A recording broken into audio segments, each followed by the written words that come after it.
Vietnam. Wrong place, wrong time. But I've always wanted to say that since I was a kid and I saw that movie. Now it's been done. Bucket list checked. How you doing out there, everybody? Good to have you here. Start out with some shout outs. We got a great show tonight. We're gonna have a great time and rock and roll. What's going on, Lisa? Mark, how you doing? Good to have you here as always. Appreciate all the support from all of you. Lisa, Mark, Lady Ann, thank you for being here. Great to have you. Let's see. We are ready to go. All right, let's do this. We got a big show tonight. We got a lot of things to talk about. A lot of stuff's happening, obviously.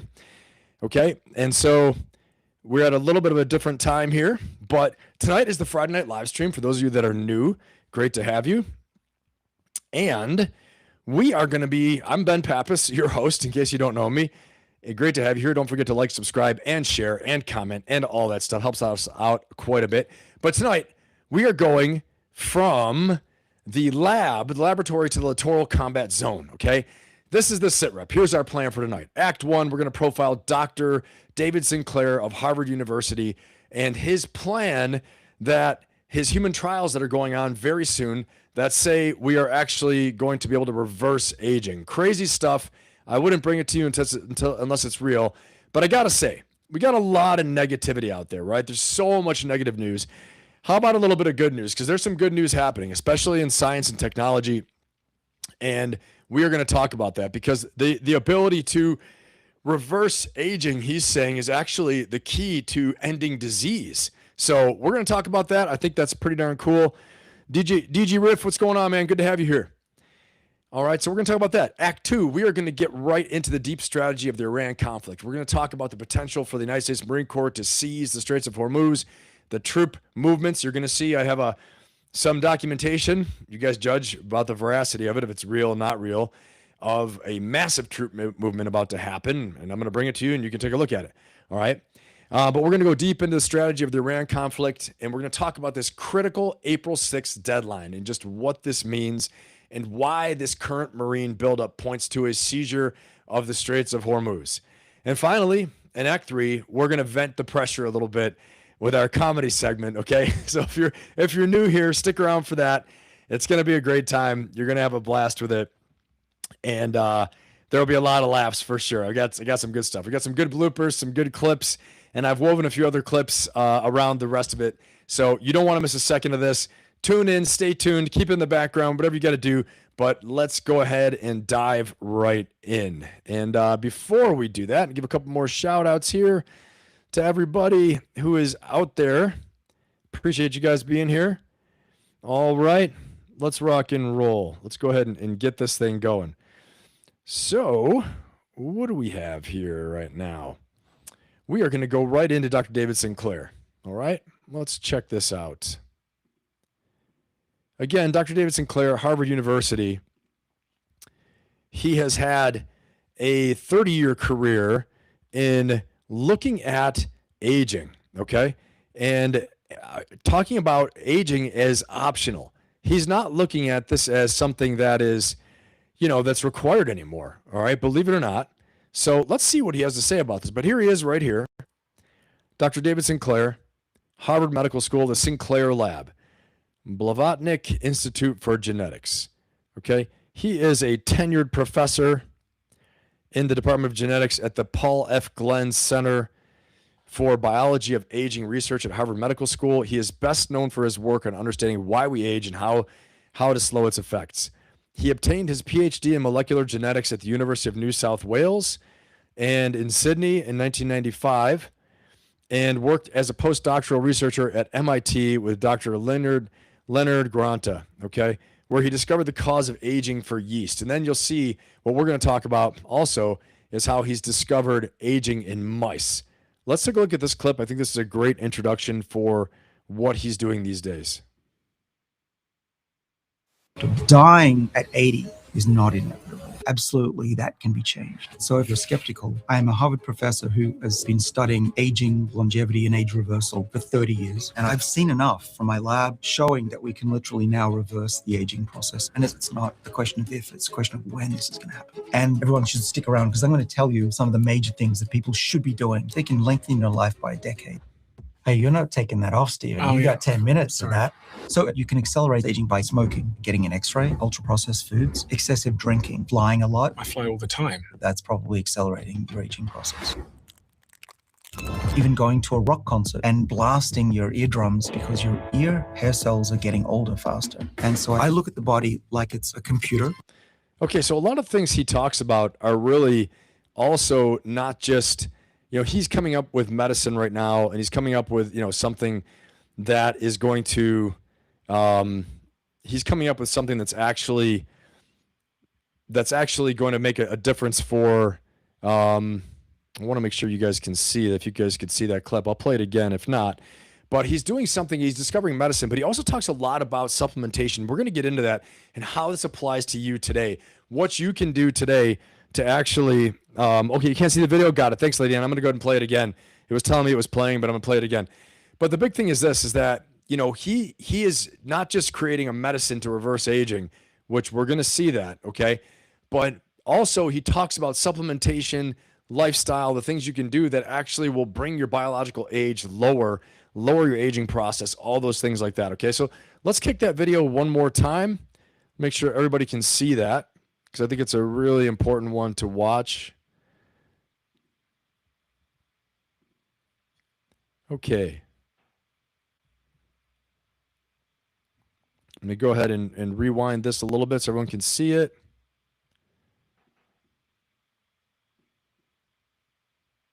Excessive drinking, flying a lot. I fly all the time. This is very... It's bad, right? It's hard, yeah. That's what it's like to be old. And for far too long, we've ignored it or accepted it as natural. And I reject the idea that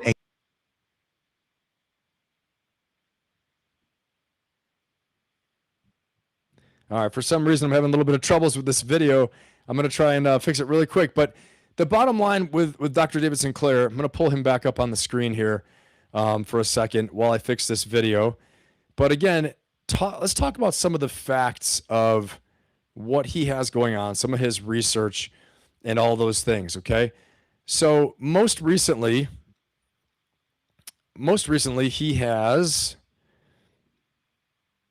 he's about to complete trials, about to start trials that are actually doing, can you guys see this now? You can see it all right?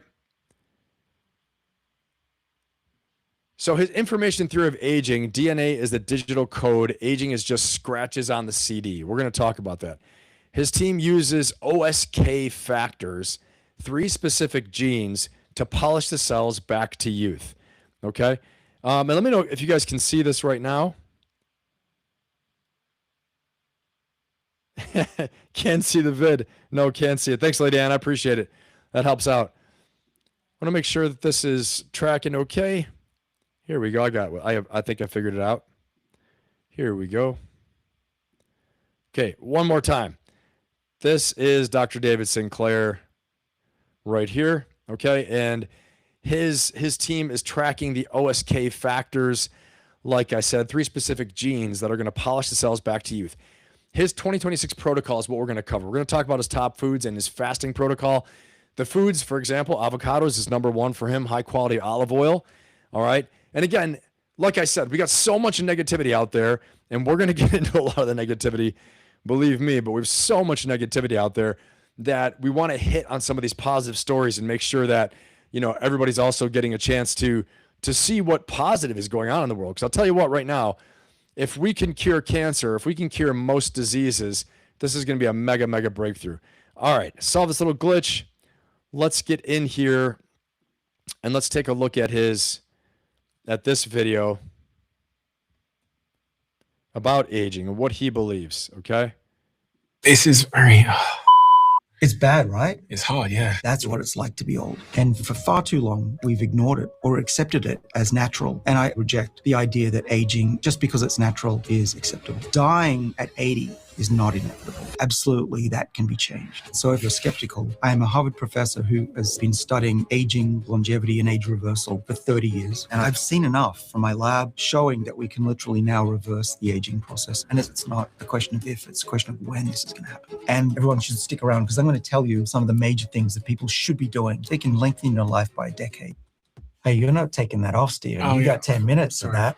So you can accelerate aging by smoking, getting an X-ray, ultra-processed foods, excessive drinking, flying a lot. I fly all the time. That's probably accelerating your aging process. Even going to a rock concert and blasting your eardrums because your ear hair cells are getting older faster. And so I look at the body like it's a computer and we can reinstall the software. And what's interesting is when you reverse aging, diseases like Alzheimer's, cancer, heart disease go away or are cured because what's driving a lot of those diseases is aging. And so my lab is like, Okay, so this is what he's working on. All right, this is the major thing, the major thought process here, the shift for what he's doing compared to what a lot of people do is he's not looking at the body as a machine. He's looking at the body as actually software, like a computer that you can update the cells. Okay. And so this is a critical change to what many have thought in the past about the body and parts and being machine-like. But in fact, he's saying that's not true. It's actually updating a computer software program. Really interesting stuff.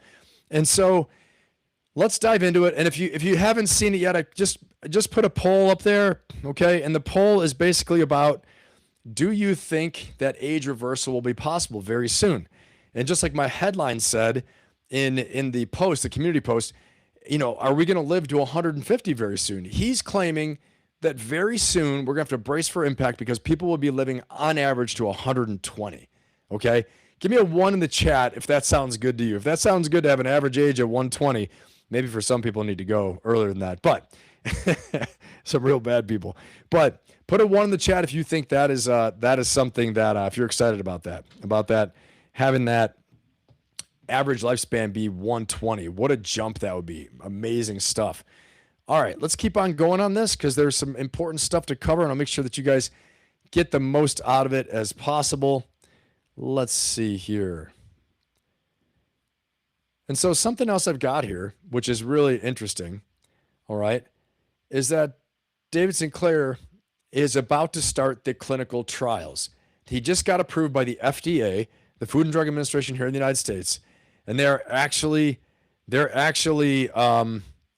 saying it's okay for him to start testing on humans. All right. So this is him at the World Government Summit. I believe it's in Abu Dhabi, somewhere in the UAE, something like that. But listen to what he has to say here, because our government has actually approved this. The U.S. government has approved this. And he's starting, I want to say, in just a few weeks. Maybe the war is going to delay that. I don't know. But let's check this out. And what I'm going to tell you today is that next month, we're going into human clinical trials to test for the first time in history whether we can reverse the aging process and cure diseases. So it's a very important moment. So this is a world forum. We want to talk about economics, I think.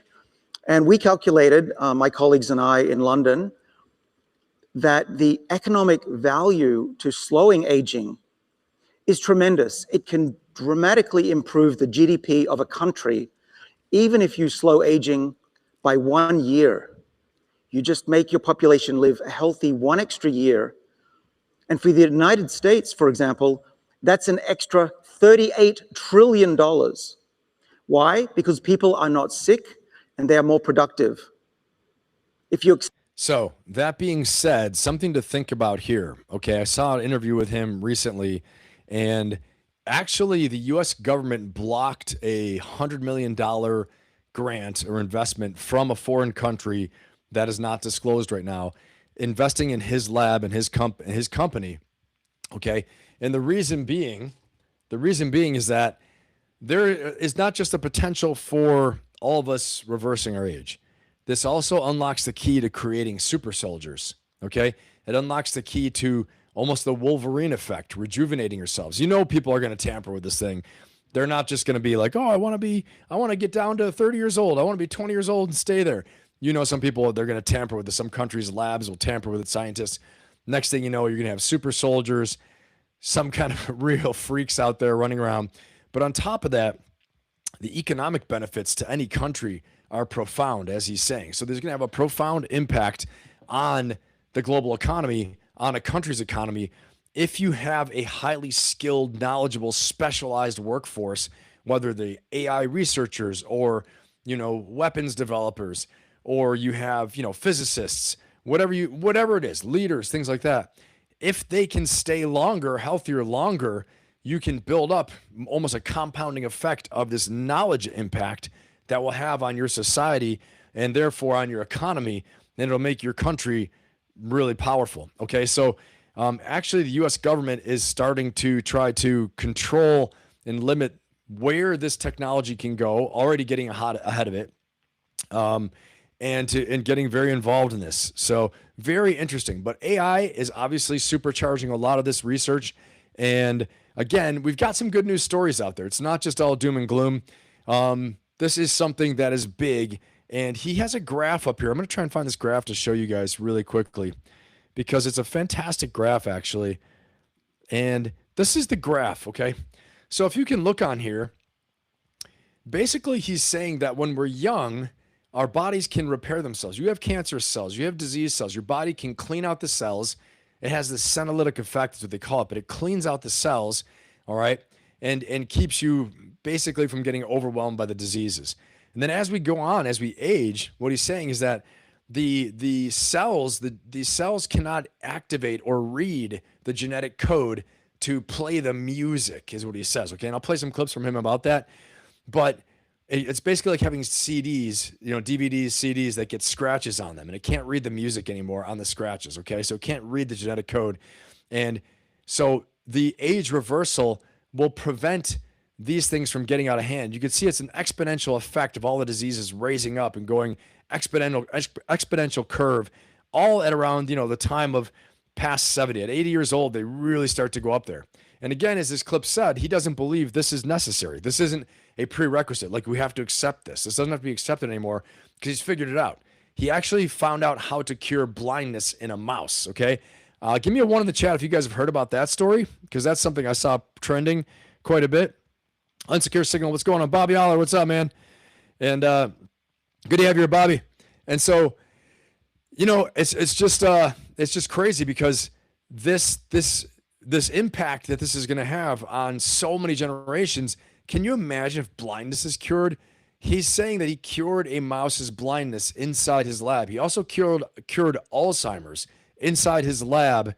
They got a mouse with Alzheimer's, and they cured it by reversing the age of the mouse's cells. Okay. And he did that in a period of only a few weeks. Let's keep on listening to him right now, and put any ones in the chat, guy. Put any questions you have in the chat, and I will get to them. Okay. Let's check out this next clip from him, though.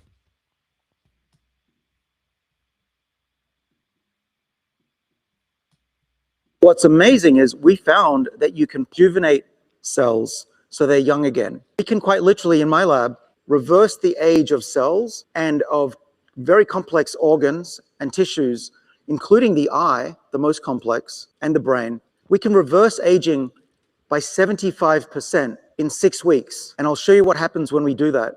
We're putting those chemicals on the DNA and making it get older faster. And you can see the mouse on the right is born on the same day, same age, but one of them, we accelerated the aging process. These are optic nerves in a mouse that have been damaged. The top one is the damaged one. The bottom one is also damaged, but rejuvenated, made young again so that it can grow. We use 3 of the Yamanaka genes. These are the reset. This is nuts. This is nuts. I'm not going to lie to you. This is really some freaky stuff. Give me a 1 in the chat if you think this is kind of nuts. I mean, honestly, we're at a point where we're not just talking about it. I've talked about it in here before. I've been like, age reversal, we're going to live longer. And I had some ideas, but, and I've seen Dr. David Sinclair before, but it's just absolutely nuts that what this will do. Okay. I think that the fact that he's figured out with this drug how to cure blindness, all right, is absolutely astounding. But give me a 1 in the chat if you think this is absolutely crazy. It is nuts. And we're going to talk about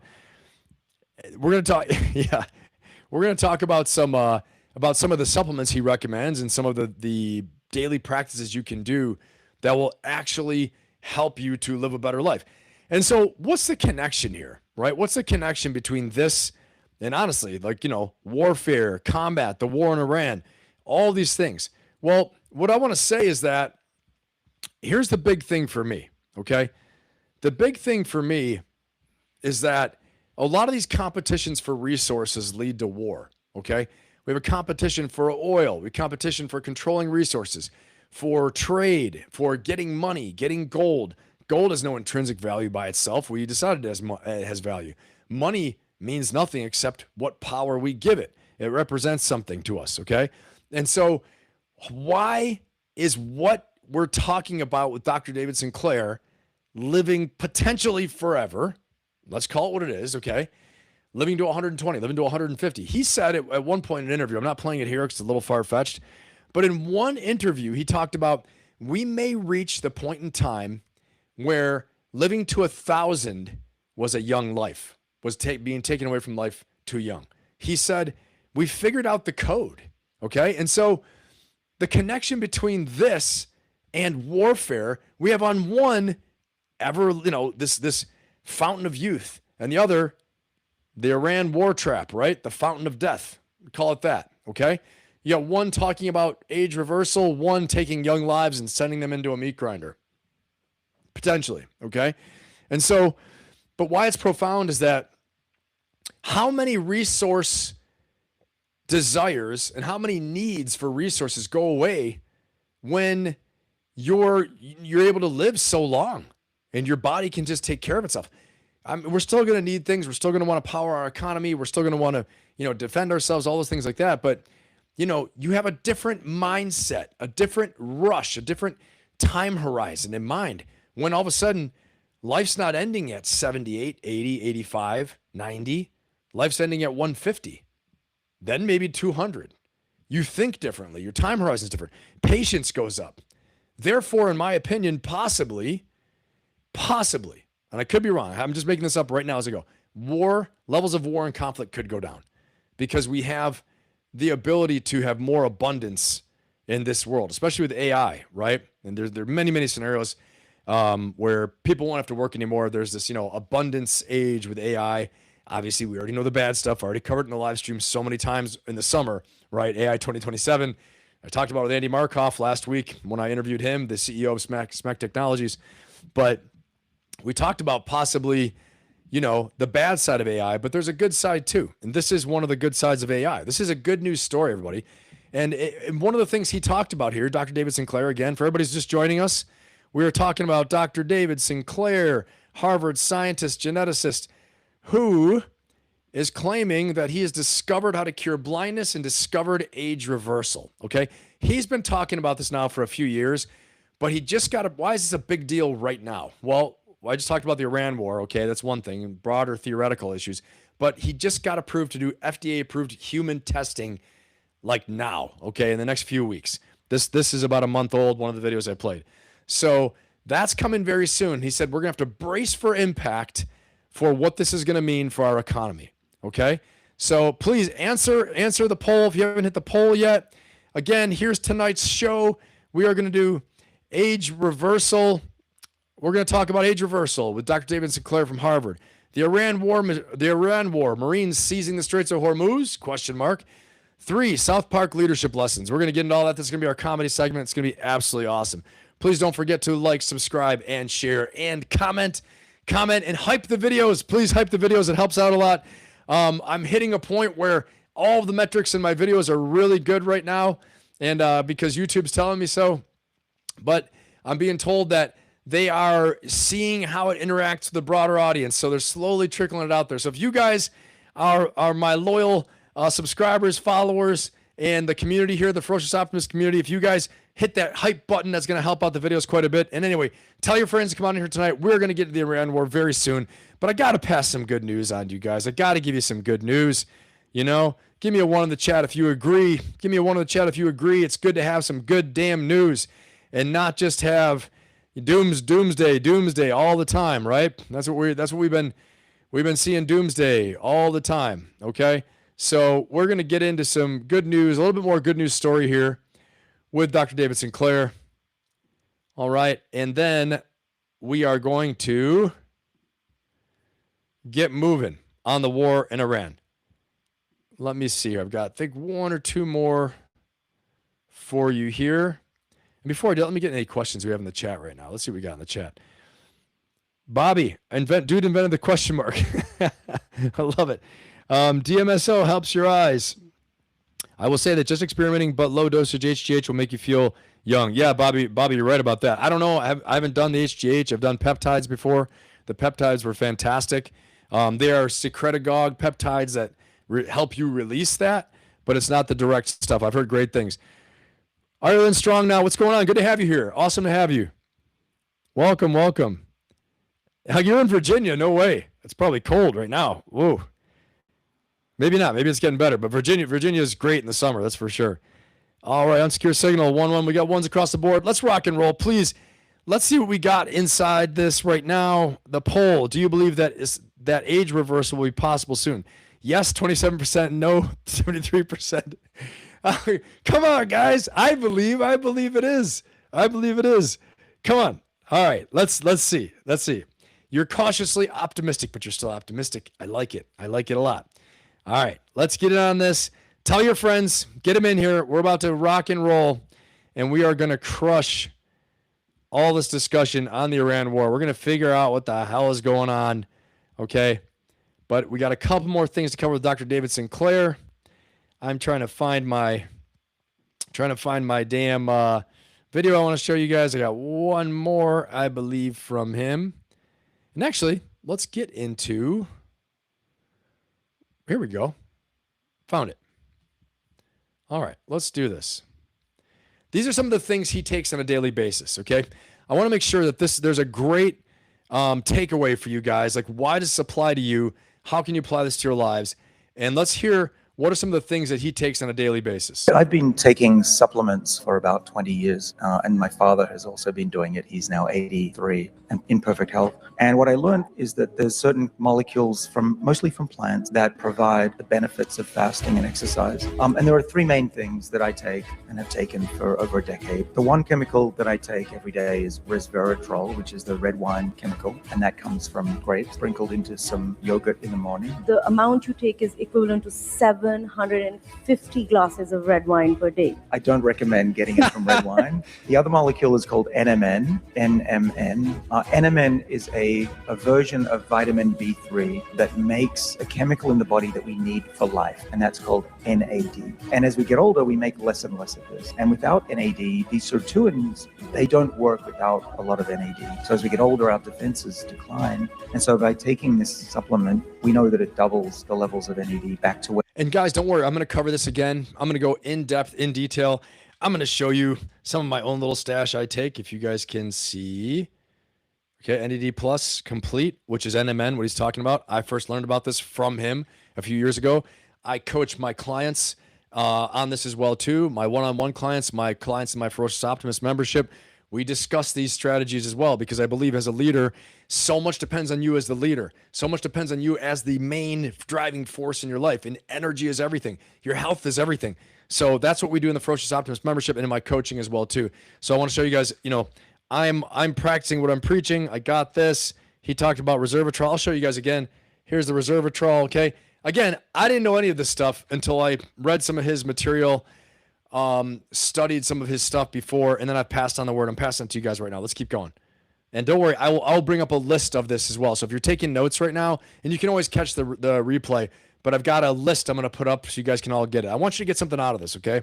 When I was age 20. I've been taking supplements for about 20. All right, cool. We talked about that. And now let's look at his actual list he uses here. Okay. So Dr. David Sinclair, only 20% of our longevity is genetically determined. The rest is what we do, how we live our lives, and increasingly the molecules that we take. It's not the loss of our DNA that causes aging. It's the problems in reading the information. The epigenetic noise. And I'll be honest with you, I don't know what the hell that word means, but I've got kind of an idea. So what he's saying is take this stuff, live clean, do the right things. You'll have a good life. You'll live forever. Okay. You'll be a vampire. Maybe not forever, but you'll live longer and you'll live healthier. Health span matters, right? If you only live to, let's say only, if you lived to 85, that's a great age, right? If you live to 90, it's a great age. If you live to 100, it's a great age. But you want to make sure your health span is good too. You're at your best you can be for that age, okay? Until science and technology can help you live longer. But in the meantime, there are things we can do to prevent to make the quality of our lives really good. And this is what he's talking about here. Okay, so let's go into this list a little bit. I'm going to scroll on down. Here is David Sinclair's anti-aging supplement list. Okay. Number 1, NMN, 500 milligrams to 1 gram per day in the morning. Again, this I showed this guys to you. This is NAD plus complete. Okay. That's what I take right there. And this is basically, this is NMN. NMN, when it goes inside your body, is a precursor for NAD plus. Okay. Literally will help you to have more energy, helps your cells to be younger. People report more physical endurance, helps you to look longer because your cells are able to clean out the waste, all these things like that. Okay. Next, vitamin D and K2. All right. That is the next one. I'll zoom it in a little bit more so everybody can see it better. Give me a 1 in the chat if that's better, if you can see that better. Just want to make sure you guys can see this. Give me a 1 in the chat if you guys can see that better now. All right. And I'm going to keep on going. Okay. Vitamin D3 plus K2. Fisetin, 500 milligrams once per day in the morning, taken with yogurt. Okay. Also, fisetin comes in this. This thing is a senolytic activator, okay, which has fisetin on the back. Okay. You can't read that probably, but it could be called a senolytic activator. Fisetin. Resveratrol. Whoa, boom. There's my resveratrol. Make sure you guys can see this as I hold this up there. I can't even see myself. All right, there's the resveratrol. Okay. Again, I use Life Extension. I'm not affiliated with them. I wish they would affiliate me and give me free stuff, but I'm not affiliated with any of these people. Okay. I get nothing out of this except knowing that I'm passing on stuff that I believe in, that I do personally. And I like to think I feel pretty good, look all right, all that stuff, and feel strong still. And so I think it helps. I think it helps out. So I'm passing it on. Okay, spermidine. I don't know what that one is. I don't know that. Metformin is a prescription medication. You can research some of these yourselves. Take a screenshot with your phone. Take a picture. You can research this. Coenzyme Q10. Statins, prescription medication. TMG. This is something that reduces the plaque in your arteries, and it reduces cholesterol. I don't take that. Alpha lipoic acid, I do take. Taurine, I do take too. So personally, I take number 1, 2, 3, and 4, and then I take 11 and 12. Okay. So here's nicotinamide mononucleotide. I'm going to cover this one a little more in depth because this is the NAD plus right here, okay? Super important. Has been shown to slow down many aspects of aging in animal studies. True. Anybody I know who started taking this feels like they can run further, they can have better breathing, they feel more alert cognitively, all these things, okay? NMN is a precursor to NAD plus, an important metabolic molecule that many proteins need to properly carry out their function, like protecting and repairing our DNA and epigenome. I got to study about that, about the epigenome. 1,000 milligrams is a high dose. He takes that. Okay. I take this dose. I take just the regular dose they recommend, and it feels great. Okay. He says that this dosage is high but reasonable since NMN can be destroyed by stomach acid. Okay. Some of the better stuff today, like this one, they account for the stomach acid, and they have delivery vehicles to make sure there's a good uptake of the actual NAD plus into your body, the NMN and all those things. Okay.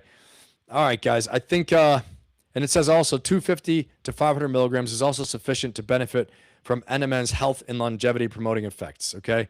In fact, studies done with humans with NMN use 250 milligrams per day. Okay. And so great things come from that. All right, everybody. We're going to get ready to rock and roll here, and we're going to get into our main event in a minute here, but I want to make sure I answer any questions you guys have in the chat that I missed. I'm seeing we have, most people don't believe age reversal will be possible soon.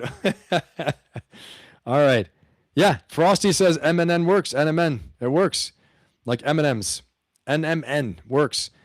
Cybernetic systepic communications. Insecure signals got some science there for us. All right, guys, let's rock and roll. Let's get this going. Here we go. Let's get this thing going now. Hey, if you guys like that segment, if that was positive and uplifting and you got something out of that, please put a 1 in the chat. I want to make sure that, I'm tracking and delivering the things that you guys find valuable. I find it valuable because, like I said, there's so much negativity out there today. It's absolutely insane. And I think we have to find those good news stories, and we got to talk about those too. So there is some hope out there. If nothing else, if we don't get age reversal, this guy is telling you things and discovering things. I mean, he literally, they reversed blindness in a mouse, okay? They literally stopped Alzheimer's in a mouse. So even if he doesn't have age reversal, if we can end some of these diseases, that's a pretty damn good thing, right? So give me that one in the chat if this is valuable for you, if you guys like this and want to see more stuff like that. Awesome. All right, thank you. Thank you, Frosty. Thank you, Zero Sum, Ireland Strong. Thank you. Lady Ann, I appreciate it. Lisa Jones. Appreciate it, Lady Ann. Awesome. Thank you, Lisa Jones. All right, let's get it going. The main event, okay? We're going to kick this off. As you know, we got a lot happening out there, all right? And, you know, the air campaign started in February, right? I can't even believe I'm saying that right now. And you guys were here. I keep saying it. When I called it, right? When I said we're going to go in there. We're going in Iran. It was on a Friday night live stream. If you're new here, I called it on a Friday night live stream. I said, we're going in tonight. And we did, okay? And I got messages in the morning from some of you that were at the gym. I think, Lisa, you were there, and some other people saying, holy cow, you were right. That happened, okay? And so it's absolutely insane. But the real move is coming. The big move is actually coming. President Trump just pushed the deadline out to April 6th, okay, at 8 p.m. Eastern time. Reopen the Strait of Hormuz or face total energy infrastructure destruction. As a former Marine, I'm looking at the critical assumptions here. What are the assumptions we're making with this whole campaign? I can tell you one critical assumption that was tested and, in my opinion, failed. That critical assumption is the fact that we thought that the regime, I say we, the United States, the administration, thought the regime would collapse, would crumble. Maybe not if in the first week, within 2 weeks, within 3 weeks, surely by 5 weeks. Well, here comes week number 5 starting tomorrow, right? Week number 5, no signs of collapse. In fact, the Straits are still closed. And it's interesting to me because how can the Straits be closed? How can they be closed if we've destroyed every military thing? We say it, we destroyed all the military things. They have no more military power. We crushed them. They have nothing left. Well, excuse me for the little people in the back. Excuse me, sir. How can the Straits still be closed if you have no military power left? You know, it's like one of those movies where the great conqueror is out in front of everyone. Oh, see how great, and he's like, "Excuse me, if that's the case, sir. Why are we stuck here? Why the Straits? Why can't it work? How doesn't it work? How are the Straits still closed? You know, yeah, we bombed the hell out of them. Yes, Air Force rules. Boom. Marine Corps airstrikes, Air Force airstrikes, Navy. Amazing. We are amazing. Technology, strikes, precision, blah, blah, blah, blah. It's not that. It's the strategy. It's the political strategy.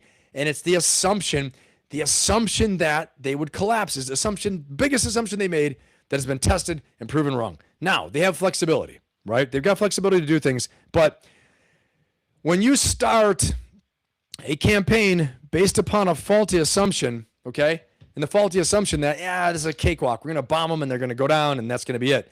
You make a $3 trillion mistake because this war, the way it's going right now, we're going to go in with ground troops. The Marines are all steaming there, 2 MEUs, okay?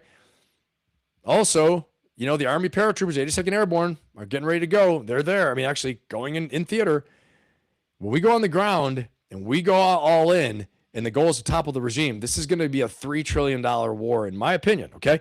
I've done as many war games on this as I can over the past couple weeks, and, you know, using my trusty partners in artificial intelligence, using friends of mine, my own background, my own research, and that's what I come up with, okay? I don't know everything, but I know some things, I can tell you guys, and that's what I think. I'm giving you my unvarnished opinion on it. So let's explore a little bit more about the ground truth as we have it right now and what's happening. But first of all, I got to play this for you guys because it is absolutely awesome. Hold on. I got to play a little something for you guys. I think. Wait a second. I got David Sinclair. Put any questions you guys have in the chat. Okay. And I will get right to them. But I got to find this real quick, because I think this is a good one. Here we go. I don't know. It just kind of reminds me, this is what's going on, or this is the kind of talk that's happening. But maybe it's the opposite. Maybe the guy playing, you'll see.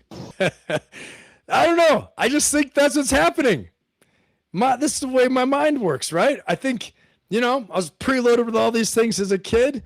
And I just, that's the cynic side of me. I'm thinking, there are people like this somewhere. Oh, yes, Mr. President. Yes, for sure. And I mean, it helps that, what's going on with our president is not this president. General Ripper in this case is Israel, in my opinion.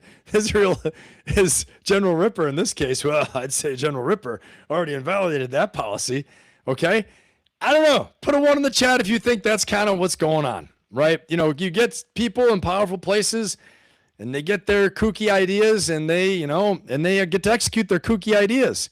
I don't know. Maybe I'm being too flippant with it, but that's just where my mind goes, everyone, Absolutely crazy. So let me see. Put a 1 in the chat though if you think that's kind of what's happening as well too.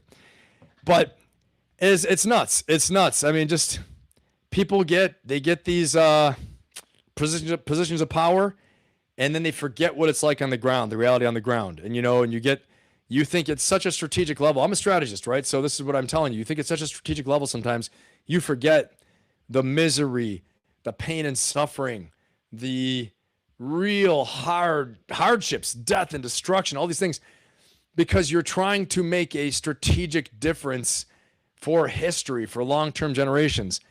I just got to say, I understand, because I'm like I said, I'm a strategist. I'm, lieutenant colonel, retired from the United States Marine Corps, battalion commander, combat commander, commanded in combat, all those things like that.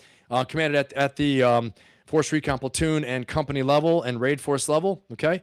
And so, a general commanding in combat is different. They consider a lot of other things, but I'm saying, I think you got to remember the human toll. And I think the use of force, really committing a country's armed forces, it has to be for an existential threat and an imminent threat.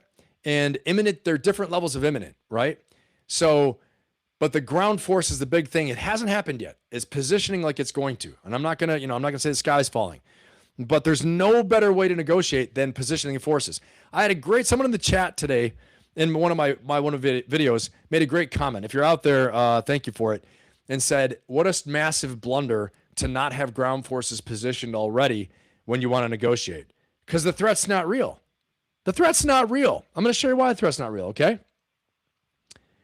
I'm going to show you guys. I'm going to play my own video because I'm like that. But because here's how long it takes for this to get out there. Here's what we're going to need. This is my latest video. If you haven't seen it yet, please watch it. Please hype it. Hyping helps. Those of you that are hyping, please hype it. We got to tell YouTube that this video is good, because they're like, I have all the great stats, click-through rates very high, blah, blah, blah. A lot of people watching it for a long time. The people who are watching for a long time, but they're still being cautious, okay? Because it's a sensitive topic. So let's hype this. Anyway, let's watch this, okay? This is how long it takes to get the force of Marines we need out there to make a difference in the Strait of Hormuz, all right? If you're new here, welcome. Great to have you. We're going to talk about the Iran war and about the potentiality, the possibility of the Marines seizing the Straits of Hormuz and what that looks like, okay?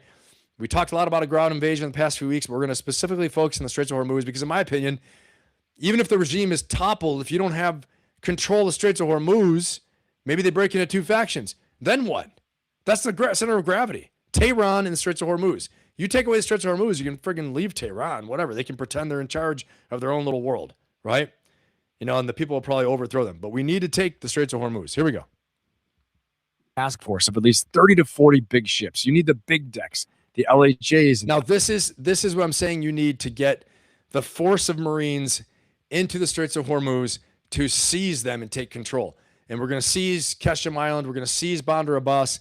This is massive combat, guys. Watch my video. I'll tell you about it. I'm just saying, though, if we're going to talk about this stuff, you got to plan for real, because no one's going to believe you ever in the whole world, ever again, if your credibility will drop that you're a paper tiger. You say, yeah, but you don't, but you're not really willing to go in and do what you say you're going to do. Okay.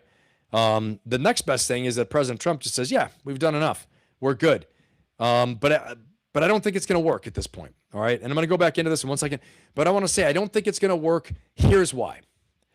You can't leave the situation with them in charge of the Straits of Hormuz. Okay. Again, if that's the case, sir, if we've defeated them militarily, why can't we use the Straits of Hormuz, right? Shut up, you knave, right? That's like one of those movies. So that's what's happening. You cannot leave them in charge of the Straits now. Otherwise, the U.S., we're like down the list, and Putin's going to be like, huh? Okay, you're not as bad as I thought. You're not as good as I thought you were. China, not as strong as we thought you were. Maybe we'll get froggy in Taiwan. Putin's like, maybe I'll get froggy in the Suwalki Gap. Okay, go through Poland. Seize some more territory. What are you going to do about it? Nothing, because you haven't done anything before. Seriously. And then we're going to have to go bonkers and be like, yeah, we'll prove you how badass we are.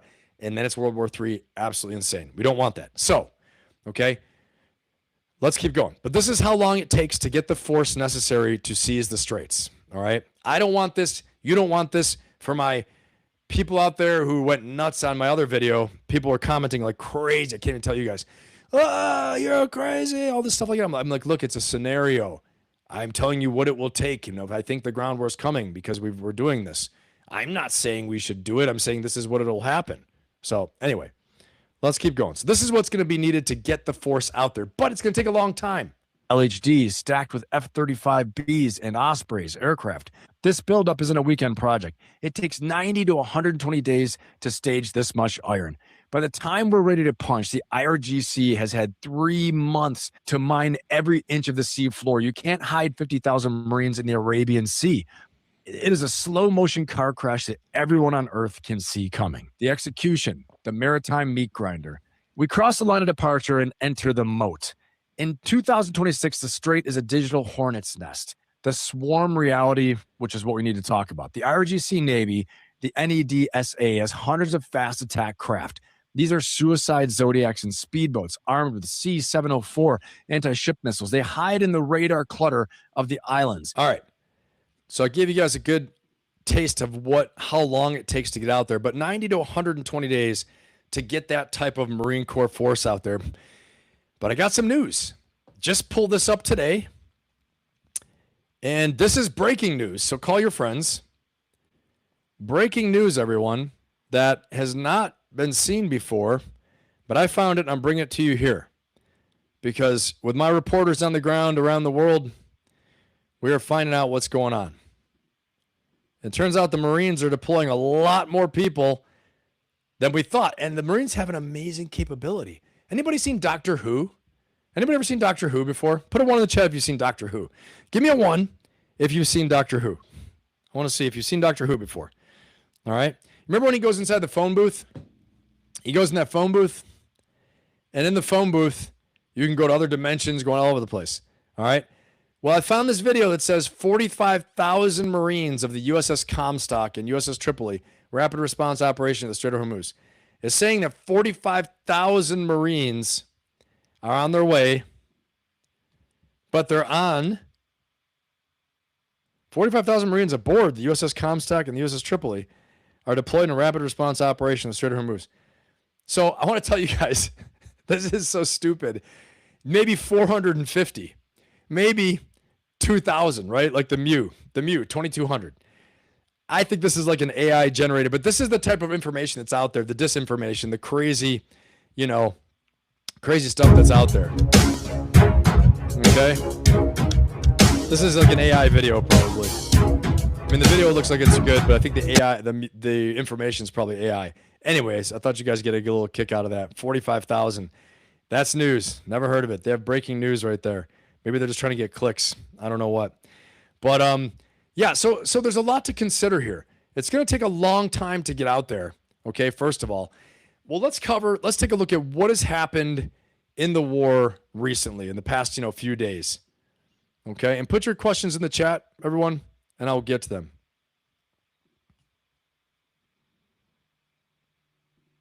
I'm going to get this really fast here. Here we go. It's a good little depiction of what's happened. Here's the latest on day 28 of the Iran war. Iran's foreign minister denied any US negotiations are taking place, directly contradicting the Trump administration's claim that talks remain ongoing and productive, with Iran reportedly demanding a strike halt, war reparations, and sole Hormuz control against US calls for nuclear disarmament. Okay, so first of all, I've got another poll for you guys. We're going to end that poll. Nobody believes we're going to live forever.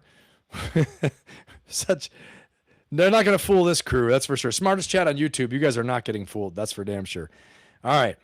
Now the next question I have is this, okay?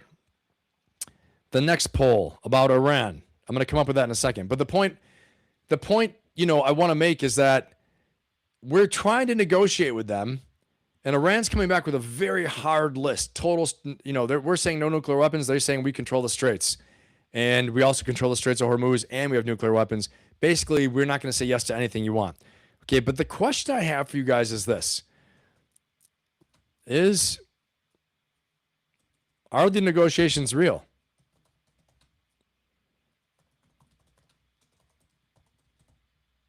Are they happening? This is, I think, more important. What do you guys think? Because is this just an effort to keep the markets in check? Or is this actually happening?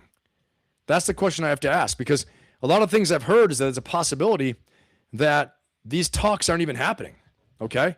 And so if you think that, let me know in the chat what you think in the poll. Answer the poll if you think that they're happening or if they're not happening. All right, let's check this out.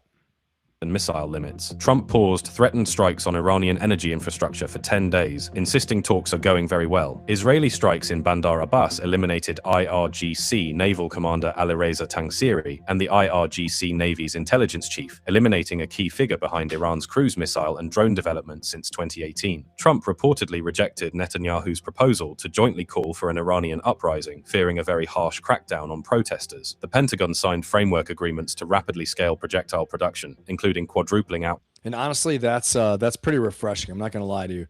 That's good to hear that President Trump rejected the calls from Netanyahu to call for an uprising by the Iranians. Again, because as I said inside my video, the strongest tribe on the ground right now is the IRGC. The IRGC is the strongest tribe on the ground because why? We're not there. They're on the ground. Every time the F-35s fly away and we go away, what happens? They come on out with their AK-47s. They're the only ones with weapons. They come out, 2 or 3 of them, 4 of them, 5 of them, 10 of them, whatever. Okay. And they enforce discipline and they start cracking down. If they think you're a dissident, you're planning something, they get rid of you. Probably now more than ever, they are more savage and violent than even we ever knew. Even before, during the protests, we knew they were savage and violent, but they're probably more violent and savage than even before during the protests around the new year. Okay. Why? Because their lives are at stake. The IRGC's survival is at stake. One thing I've heard is that the IRGC is actually right now being pushed, actually seizing more control faster and faster than ever before because the regular leadership, the clerics, everyone is in shambles. They're scattered. All right, let's keep watching this. Of precision strike projectiles and THAAD interceptors. The UAE's oil chief condemned Iran's Hormuz blockade as economic extremism against global consumers, signaling hardening Gulf rhetoric as the conflict approaches 1 month. Zelensky visited Saudi Arabia, offering Ukraine's drone and electronic warfare expertise to Gulf states in exchange for air defense projectiles, with several Ukrainian firms reporting Gulf interest pending government export approval. Here's the latest on day 28 of the Iran war. All right, so put your questions in the chat, guys. I'm going to jump over the chat really fast here. Let's see what we got. Okay, so there's a lot going on, a lot to consider. Jimmy Johns, what's going on, man? Yeah, Ireland strong. I honestly don't think they are. Please let us know what you find out. Okay, I definitely will. Let me see here. Propaganda, what's going on? Sandman, what's going on? Good to have you. Liliana, welcome. Good to have you, Liliana. All right, let's see what you guys think about this poll. Are current talks with Iran happening? No, 85%. I think the same thing. Honestly, I just don't think so. I think there's some messages going back and forth. I think we've sent terms, but there's so much disinformation out there. Like I heard something that, oh yeah, Marco Rubio and JD Vance are going to Pakistan to actually meet with them. Never happened. Okay, it didn't happen. So they're saying they are going to, meaning they're setting it up. It never happened. Okay, so I think there's a lot of BS going on, but this is a delay tactic for a few reasons, right? If they have hit all of the targets that they want to hit, okay, if they want to hit all the targets that they said they want to hit, and now they're not budging, well, you got two choices, probably three, but two that I can think of right now. One, you say it's done. That's over. I've done enough. We've done enough. We're moving on. No longer our war, right? We've reduced their ballistic missile capability. We've crushed their Navy. We've really messed them up. We killed a lot of the leadership. And we've probably messed up their nuclear weapons program for a while. We thought so last time too, but probably more this time. So we can hold off for a little bit. That's one. Now, two, okay, but we talked about what that means is that you're giving a big win to Iran. They survived. Number one, when we said you're not going to survive this, we said you're surely going to face death. Didn't. Okay, all they have to do is survive to win. Everyone knows that. They did it. They're doing it so far. Number two, okay, that they still control the Straits of Hormuz. Again, the whole joke, well, if that's the case, if we destroyed their military, how come we can't get the Straits of Hormuz? Well, how come we can't get through? Why isn't it still open? Big deal, okay? So the next option is a ground invasion. Pound them more, but if the airstrikes aren't making it happen, in Kosovo, in Bosnia, we hit them for 7 months. 7 months. And it took a threat of ground war, but also diplomatic negotiations, all kinds of things to get Slobodan Milosevic to change course, okay? And to actually get the war to where we wanted to get a ceasefire, all these things like that, okay? So it wasn't as easy as we thought just by using air power. Air power alone, I've said this a million times, air power does not win wars. Air power does not topple regimes. Air power blows the hell out of people and can cripple them and bring them to their knees, but the final stroke needs to be done by ground forces, okay? Or when they see the person with the sword coming to cut their head off, they surrender. And then we say, okay, you surrender. Total surrender, great. Turn the keys over, give us the keys, you're out, right? Or we put you in jail, try you, whatever, okay? Or the people take you, all that stuff like that. Either way, IRGC knows they're dead, so that's not going to happen, in my opinion, okay? So that's why we're at where we're at right now. This is exactly why we're at where we have ground forces converging. So why the extension, though? Why the extension from where we were, okay, pounding and pounding, pounding, to Monday was the extension, and then all of a sudden he said, no, April 6th. Why?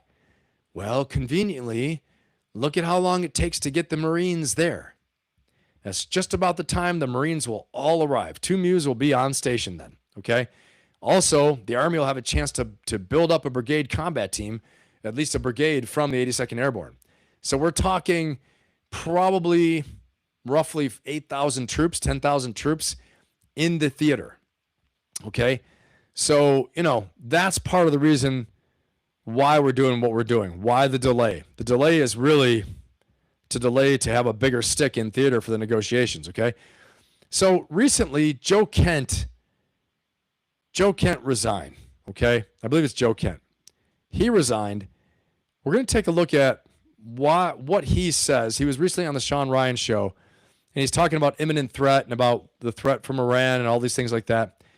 And I want to hear what he has to say, because I think it's important to give us an idea of the calculus being made. Was it actually just like Dr. Strangelove, with the general saying, well, we got to do something. We got a really good chance here. We can hit their first strike capability, and no one can stop us. All the stuff like that. All right. Let's see here. I got to find this video from him.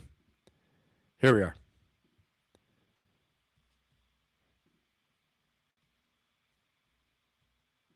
We have a drastically different strategic goal than the Israelis do. So we will say that Israel is our ally in this. They're basically our co-equal in this. People like me will say, actually, we're not really even co-equals. They're leading because we're having to react to them. But either way, we're basically joined at the hip with the Israelis. Now, the problem is they have a much different strategic goal and a much, I'd say, higher threshold and tolerance for chaos and bloodshed. than we do. Now, we have stated that our strategic goal, you'll hear Secretary Hegseth rattle these off at his morning briefings that he gives to the media. It's to destroy the Iranian Navy, to destroy the IRGC, to destroy their ballistic missile capability, to destroy all their enrichment. So we kind of have a checklist of like things that we want to bomb, essentially, to take off the battlefield.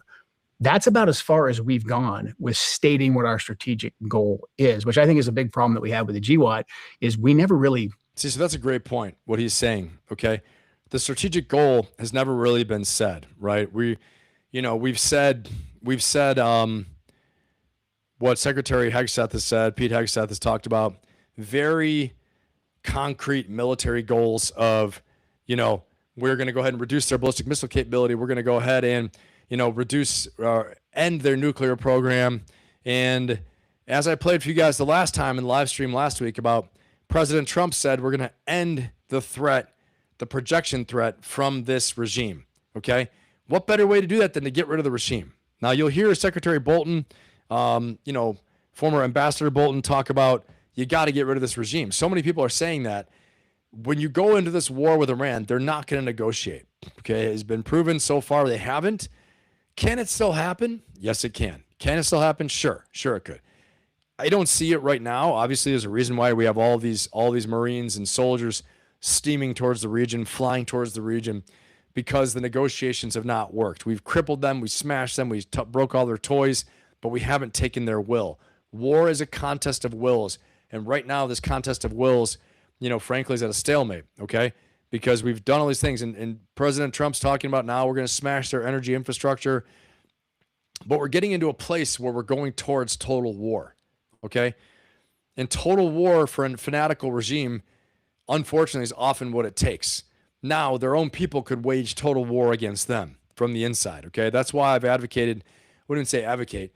I've described the option of a special forces led war with a heavy U.S. combat presence to support them, in order to train, equip the people and fight with them, by, with, and through, so the Iranian people actually do the uprising, insurgency, and overthrow them.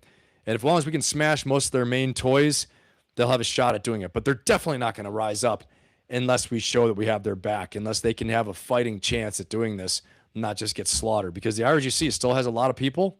They still have a lot of toys, a lot of weaponry at the small unit tactical level that we haven't even accounted for yet, right? I mean, again, for a squad of infantry soldiers, the other team having 3 or 4 machine guns, 3 or 4 rocket launchers and mortars is massive. It's massive at the small unit level. Okay. We haven't talked about that. We destroyed all of their guns. Okay. Well, we're talking about something. It's not going to happen. Not going to happen. Okay. We destroyed all their mortars. Not going to happen. Destroyed all their IED making material. Not going to happen. We destroyed every single IRGC soldier. Not going to happen. They're going to be hiding. The Basij militia blends in with the community, right? So hard stuff, very hard stuff. I do hope they get the negotiated settlement. But it is a lot easier to get a negotiated settlement when you have a bigger stick even with you. Because if they knew this all along, they have plans to hide in caves, which we're going to see in a second here, okay? Then that's what they're going to do. They're going to do, and you're going to have to root them out. Let me get inside the chat before I go and play this next video. All right? Let's see here. Yeah, RJ, the delay is going to kill us. They're preparing for more. Yeah, I mean, I think you're right. You're right, RJ. 100%, man. Okay, good now. Thanks, Mark. I appreciate that. I appreciate telling me if it's not working. Cedric, what's going on, brother? They said ain't nothing done yet. That's right. In Venezuela from Global Finance. Really? Wow. Interesting. Yeah, I think that was a big show of force, Cedric. I don't know. They grabbed Maduro and, yeah, there's going to be change. It's going to be slow there for sure. Let's see. We got here. Any other questions? Yeah, thank you, Lady Ann. Please like, subscribe, and share, everybody, and comment when you can. That helps out. Hype the video. That helps out a lot, too. Sammy, what's going on? Iran will not negotiate. Sammy, you're right about that, I believe. Yeah, propaganda, I think you're right. I agree with you. 100% propaganda. 10 times worse than Afghanistan. Because the terrain is worse. It's a bigger country. There are more people. And it's a uniformed army. A uniformed, professionalized army. A pretty damn good one from what I understand, too. Okay? Some people would even call it a near peer competitor. It's not China. It's not Russia, but it's close. Okay? And China and Russia are peer competitors. But the quality of their armed forces is not at our level, but it still doesn't matter. You know, do we want to lose? And watch my video again, you'll see, do we want to lose 1,500 people in the first month of fighting in Bandar Abbas and Kesham? Because that's what I think it's going to take in order to seize the Straits. You're going to have to take all this bullshit. Let me just say this, guys, real fast. All this crap I hear about Karg Island. Everyone, Karg Island, it's bullcrap. It's deception. You can't get past the freaking Straits to go to Karg Island. The only way you can do it is if you build up combat power in Iraq, okay? You build combat power in Iraq, you build. You do an amphibious landing, okay, to go across, or you seize Khuzestan oil fields, and then you go down, okay? But you got to do amphibious assault on Karg Island. The only way to do that is to come from, I don't know, build up combat power in Iraq, but you don't have the shipping. You got to go through the friggin' Straits. You can't do it. Bottom line is you can't do it. You could launch like 50 AAVs, but it's too far of a swim. The AAVs can't get that far. I don't know what they're talking about. Okay? So let me show you the way. I will show you. All right? And I've talked about this before. As a matter of fact, I'll pull up one of my old videos here. Why not? Because I got to show you guys. And I think you guys already know. But let's pull this one up real quick. I'm going to show you guys. Because I think this is a good one to look at. Just so we depict this. And exactly what this will look like.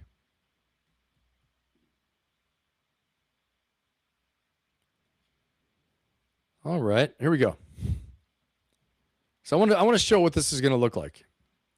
Just really quickly on a map, so everyone's tracking. If you haven't seen this video before, watch my videos. You're getting a good idea about it, okay? But this depicts it pretty well.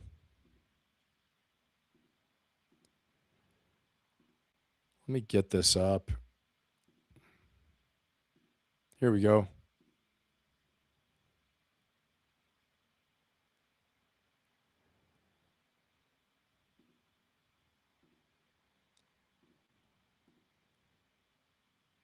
All right, sorry guys, I'm trying to find this real quick. Give me 1 second. I'm going to find this video. There we go. All right, here we go. We're going to go in here. And let's look at this map. Ground war with Iran would actually look like. Not the political talking points, definitely not the Hollywood version, but the actual. Okay, I'm going to scroll through here and just find the map I can play for you guys, because this is what it's going to look like, right? We're going to seize. If you seize Karg Island, it means you have to go through the Straits.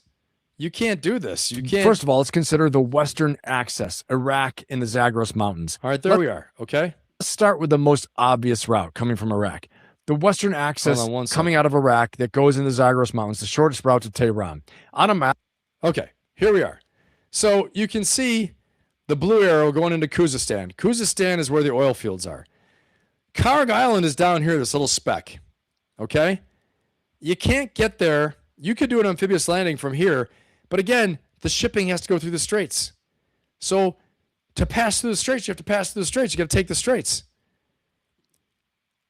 So like I'm saying, at the end of the day, you're going to have to pass through the Straits. At the end of the day, you're passing through the Straits. And that's it. You're going to pass through the Straits, and that's going to be it. So if we're going to pass through the Straits and that's going to be it, why would we even talk about not seizing the Straits? Well, because, Ben, it's a really, really costly operation. I know. The whole thing is going to be costly. You think it's going to not be costly if we try to go through the Zagros Mountains to Tehran to take it? You think going through this mountainous area is going to be easy? You know, Bandar Abbas is not going to be easy. Kesham Island is this long-looking island just off the coast of Bandar Abbas. You see down here in the Straits of Hormuz, everybody? Okay? Kesham's right there. That's what we're talking about. Khuzestan's up here. Karg Island is up here. Above the P in Persian Gulf, right there. If you can see my cursor, that's where it is. All right? So there's a lot to consider. But what I'm talking about is if we're going in,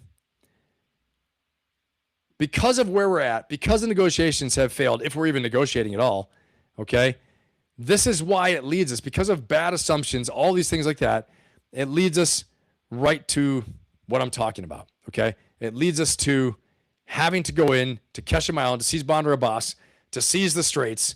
Once we seize the Straits, this is more or less over. Okay. Because we don't even need the regime to fall. They'll fall on their own. If we seize the Straits, we're like, yeah, whatever, you guys have at it. And then we could support an insurgency to go ahead and make them fall. All right. And if we have a coalition, we're building a coalition. So they say if we have a coalition that gets together and helps us with this, then that's a whole nother game changer as well, too. Okay. Put a 1 in the chat if you're tracking. If you guys are tracking, put a 1 in the chat.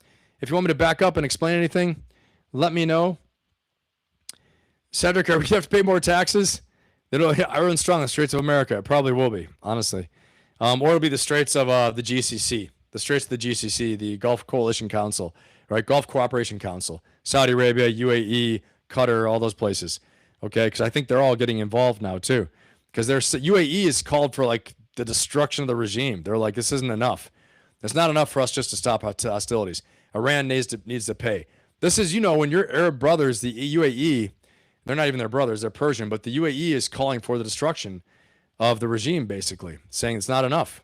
Just ending hostilities is not enough. After what they've done, they need to go away. And the UAE said we won't be held hostage by terrorists, by a terrorist regime. Okay? All right, guys, I appreciate it. Thank you, B, Sam, and Mark. I appreciate it. Guys, give me a 1 in the chat if you're tracking on this, or if I need to backtrack and explain anything before I push again, before the next big push. Okay, most people 30 minutes ago think that we are not talking with Iran right now. Okay, I'm going to end that poll, and I'm going to have a new poll. Okay, I'll have a new poll here in a minute. Gulf Coalition Councils. Yep, that's right, Ireland Strong. Bobby, I have a legit question. Send it, Bobby. 7,000 dead, 18,000 wounded to take one island. Yeah, that's it. Yep, exactly, propaganda. That's what I'm saying. Go ahead, Bobby, send it. All right, and so let's go ahead and look at this next video. Let's check this out. Now, this is the latest. Pentagon. Now, I'm Austin Westfall. Let's get talk the about latest sending on the war 10,000 in the troops. Middle East. Well, it looks like we Rebecca already Castor with this report. After nearly a month of relentless strikes on Iranian targets, President Trump says Iran's remaining leaders are begging to make a deal. They're talking to us because they've got a disaster on their hands. They're defeated. They can't make a comeback. At Thursday's cabinet meeting, Special Envoy Steve Witkoff confirmed Pakistan helped deliver Trump's 15-point peace plan to the Iranians. And you have directed us to maintain confidentiality on the specific terms. We have told Iran one last thing. Don't miscalculate again. While the Iranians are denying the talks publicly, President Trump revealed a gift they sent earlier this week.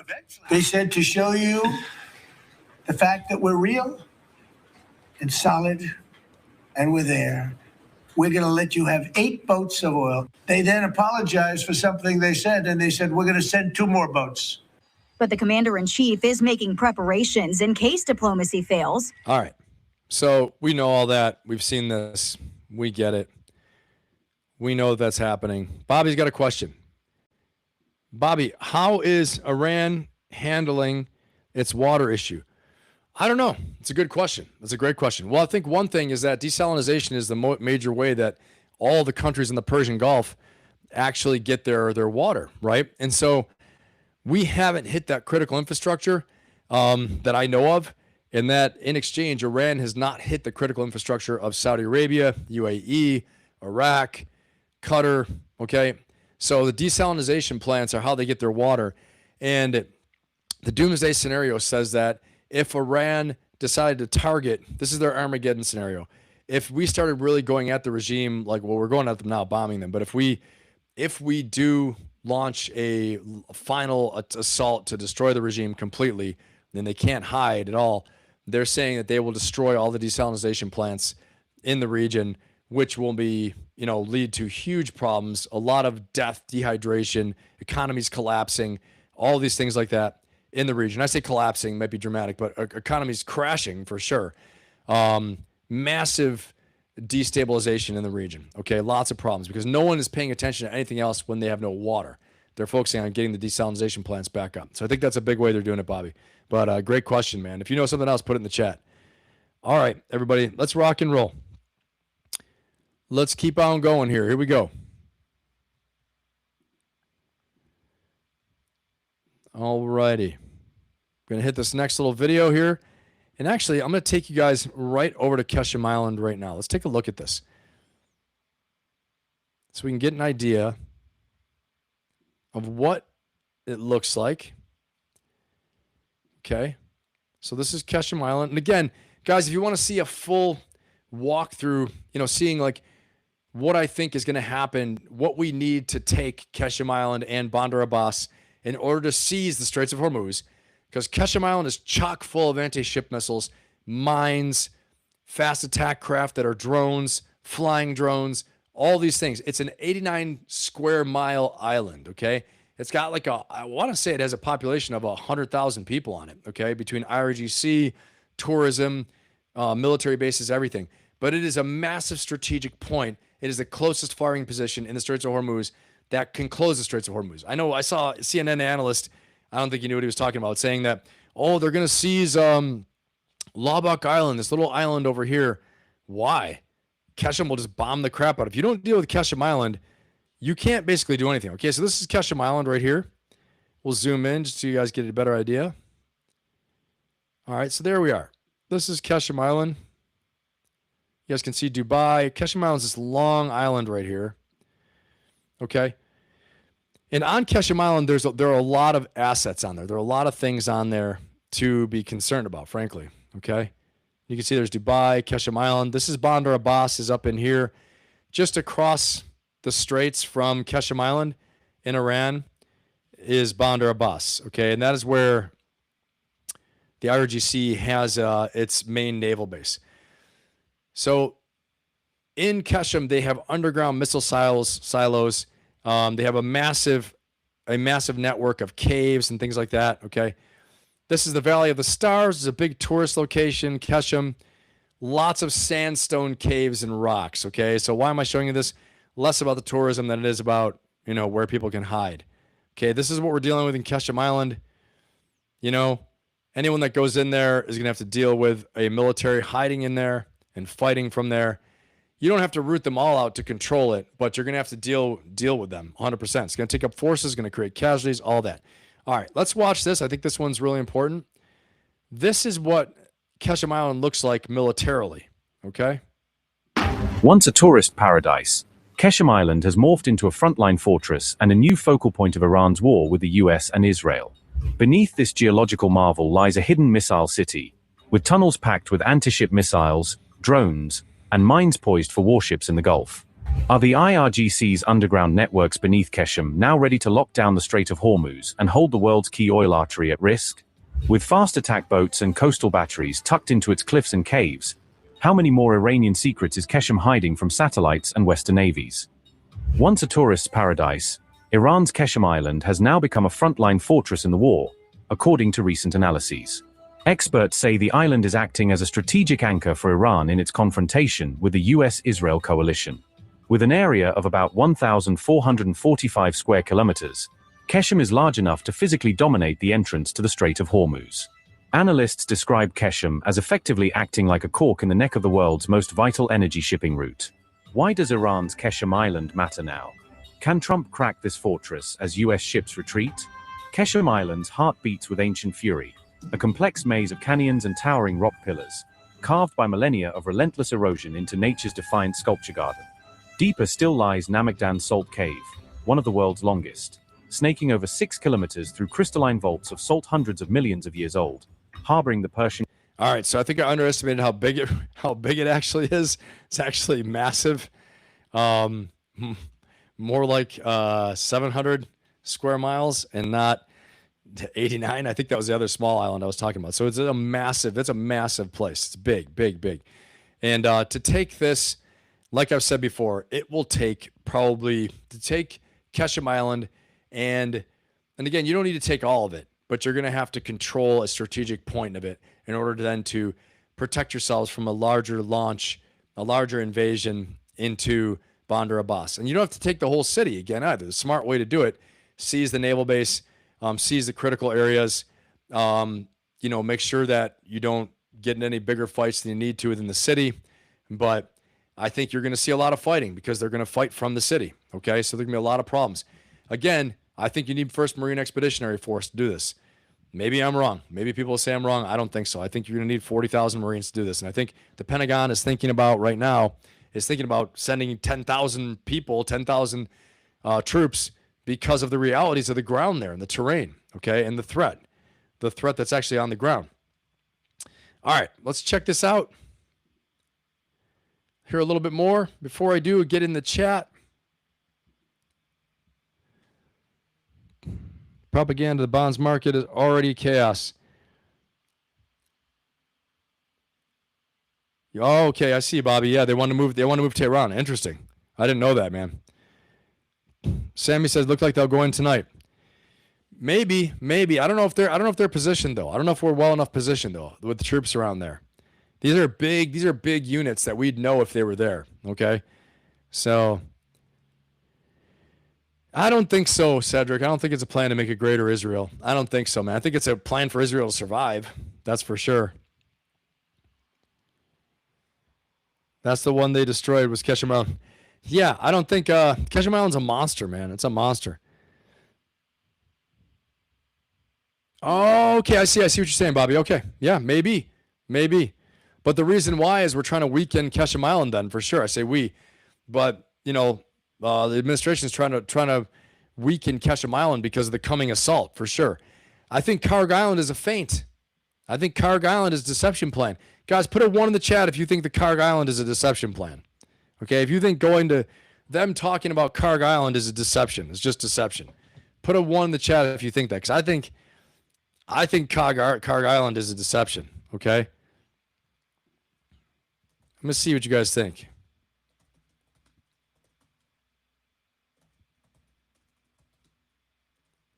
Do you guys think we will invade Iran on the ground? Haven't asked this one for today, but as we go through with this, as we go forward. And I want to see what you guys think, okay? As we go forward week after week after week, I ask this, and it's gotten bigger and bigger and bigger. More and more people think that, yes, that we're going to. All right, I appreciate that. Thanks, Lady Ann. Thanks, Frosty. All right, everyone's tracking. Let's keep on going. Let's keep rolling here. There's a lot to talk about.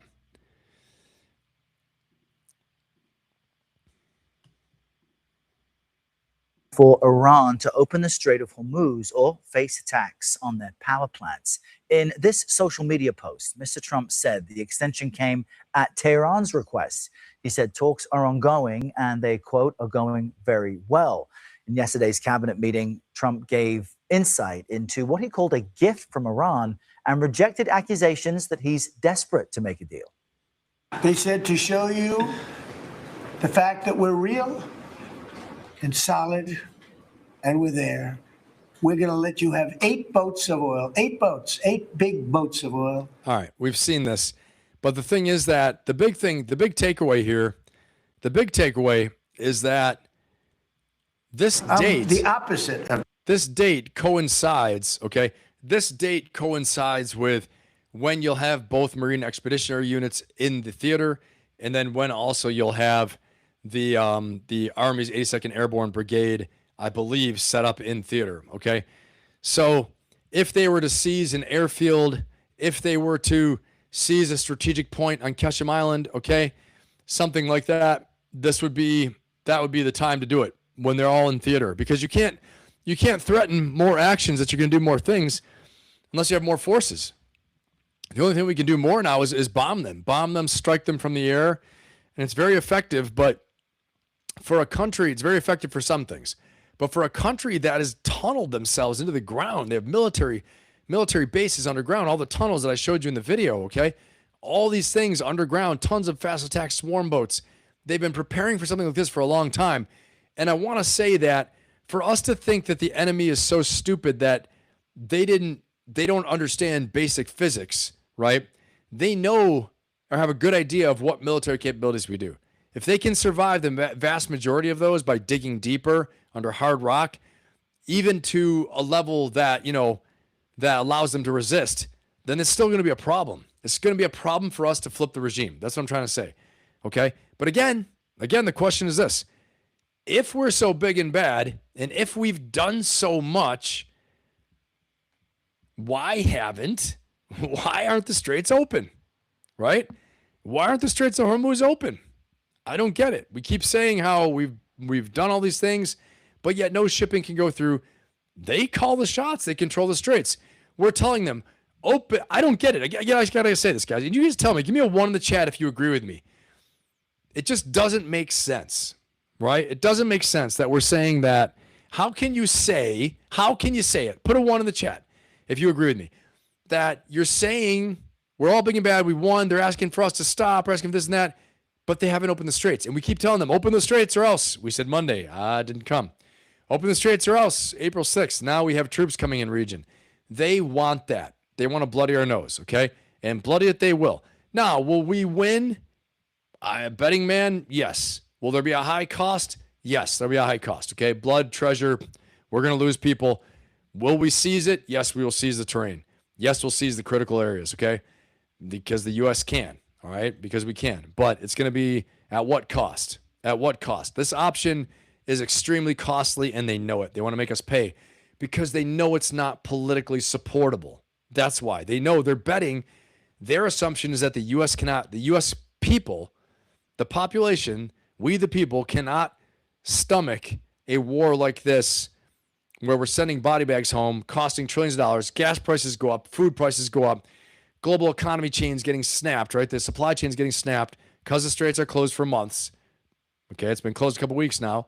Going to be closed for possibly 2 months, possibly 3.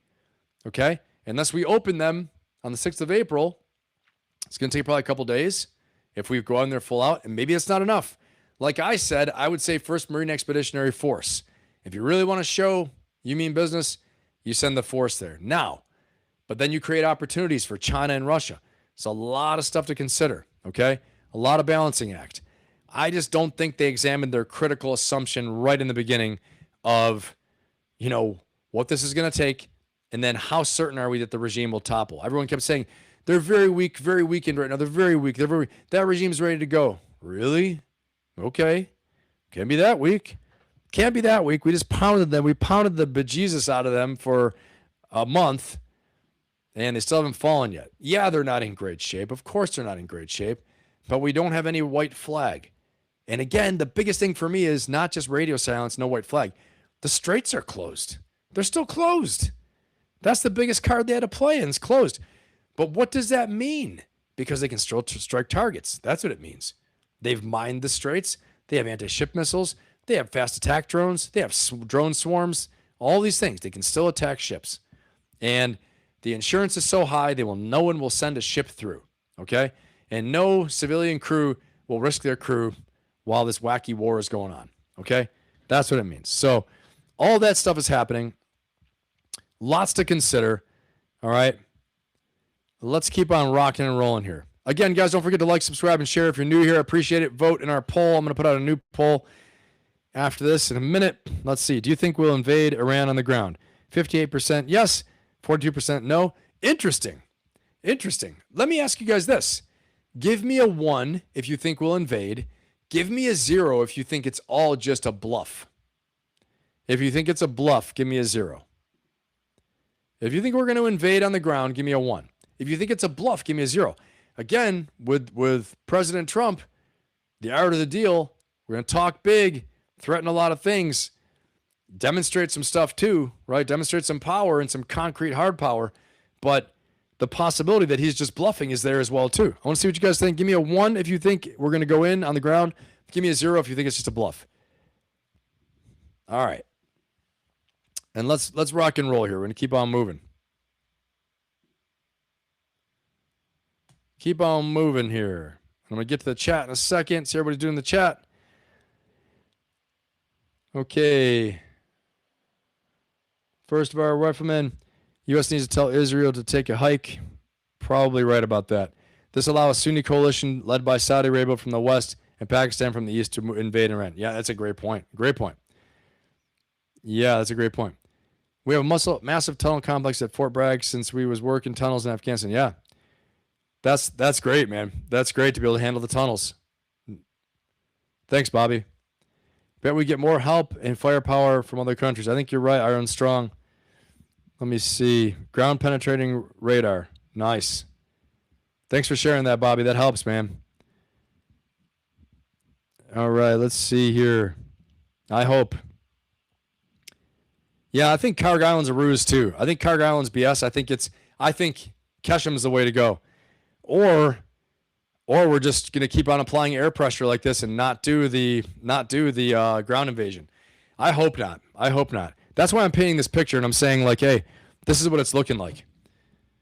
All right, let's rock and roll. I got another video for you guys here. Let's go.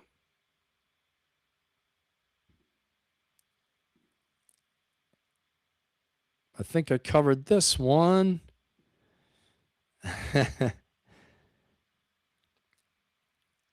All right.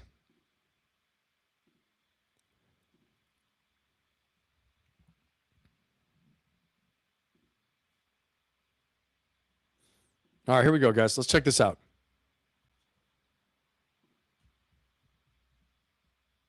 President Trump is weighing several options that could result in heavy U.S. casualties.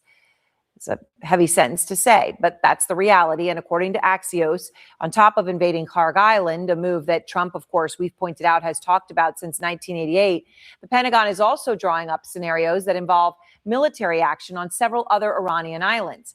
Those islands key to Iran's oil production, as well as control over the Strait of Hormuz itself. See, and there's Larak Island right there, okay? I don't think this is a possibility. It's next to Kesham. Kesham's the big one. But if you land on Larak, they're going to pound you from Kesham. They're going to pound you, right? And so I think you got to take Kesham. You got to go into Kesham, and then you can bypass Larak. Or you can pound Larak and do fire support from Kesham Island, okay? And then make your move into Bandar Abbas to actually seize the Straits. But I think if you take Kesham and Larak, in effect, the Straits will be open. But again, they have so much built up. There's such a depth of defenses within the cliff system and all those things like that around the Straits. Iran has built up so much there. But again, U.S. air power and Israeli air power has pounded the hell out of it. So I think there's a great reduction in their capability, but it still remains a bit. All right, let's keep watching. Key to Iran's oil production, as well as control over the Strait of Hormuz itself. Axios is now reporting specifically on some other possible invasions. And I know Seth had spent time talking about two other islands closer to the Strait of Hormuz and also seizing the Iranian ships that are carrying Iranian oil, even as they've taken away the sanctions that would allow Iran to sell that oil. But, being contradictory doesn't stop them. Does it sound to you that we're on the verge of a potentially dramatic escalation? It does, Aaron. Now, it doesn't mean that it's going to happen, but the likelihood has increased that it will happen. And what we're looking at is the increase in the force posture by the U.S. forces. The fact that not only do we have about 50,000 troops in the region right now, but we are also getting more. We're getting more airplanes, more Air Force squadrons are coming in, fighter squadrons are coming in. We have, of course, the two Mews that are, one is basically there already and the other one is approaching. And then you also have, of course, the 82nd Airborne. So all of those elements are critical elements for America's firepower in general, and they don't make deployments like this just to have an exercise. This is a demonstration of force that could easily be used for actual combat operations. And every time so far that Trump has done that in this situation, frankly, even with Venezuela, he's used it. I mean, that doesn't mean it's going to happen, but that's the trend. Seth, well, and I think here's the pros and cons, right? The good thing is that every time he's done it, he's used it. And the good thing is that every time he's done it, he's used it. So Iran will know that when the Marines come in, when ground forces get in theater, he's not sending them there just for any old reason. So they've got until April 6th, it buys time to pound the hell out of them, right? To reduce, you're going to probably look to see more and more strikes around Kesham and Bandar Abbas and the Straits of Hormuz, more and more strikes to reduce their capabilities to defend the Straits. Okay, look to see that over the next 2 weeks, next week, the next full week, okay?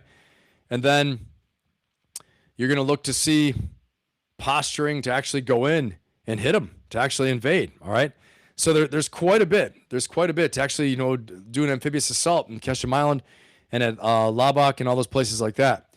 So I still think Karg Island is a feint. I think it's a deception plan. I think the place you got to focus on the Straits of Hormuz and seizing that and opening it back up. And seizing it doesn't mean you take the whole thing. It means you take strategic strong points, okay? It means we reduce their ability. If we could take away their ability to threaten the Straits, great. Now, we have undersea things too. We can bomb the hell out of their mines and do all that stuff as well. So there's a lot we can do. But I think we're going to look to see that happening. And in the meantime, reducing all of the forces that can resist for sure, okay? And so let's go ahead and take a look at our tracker right now. Here we are for Iran. This is the latest, greatest, what's going on. 33 minutes ago, we had loud explosions heard in the Iranian capital in Tehran. 2 hours ago, airstrikes reported in Tehran. So all these things are ongoing, right? This is all ongoing, and we don't even know about it. But let's see here. Rescuers are trying to find people trapped in the rubble of U.S.-Israeli airstrikes in Tehran. Are also responding in Qom, where 6 people have reportedly been killed. The Iranian Red Crescent wrote on Telegram. Let me watch, look in here, zoom in a little more. Airstrikes reported in Tehran. Renewed U.S.-Israeli airstrikes from 2 hours ago near Bushehr nuclear facility in Tehran. That's all right here. Let's zoom in a little bit more.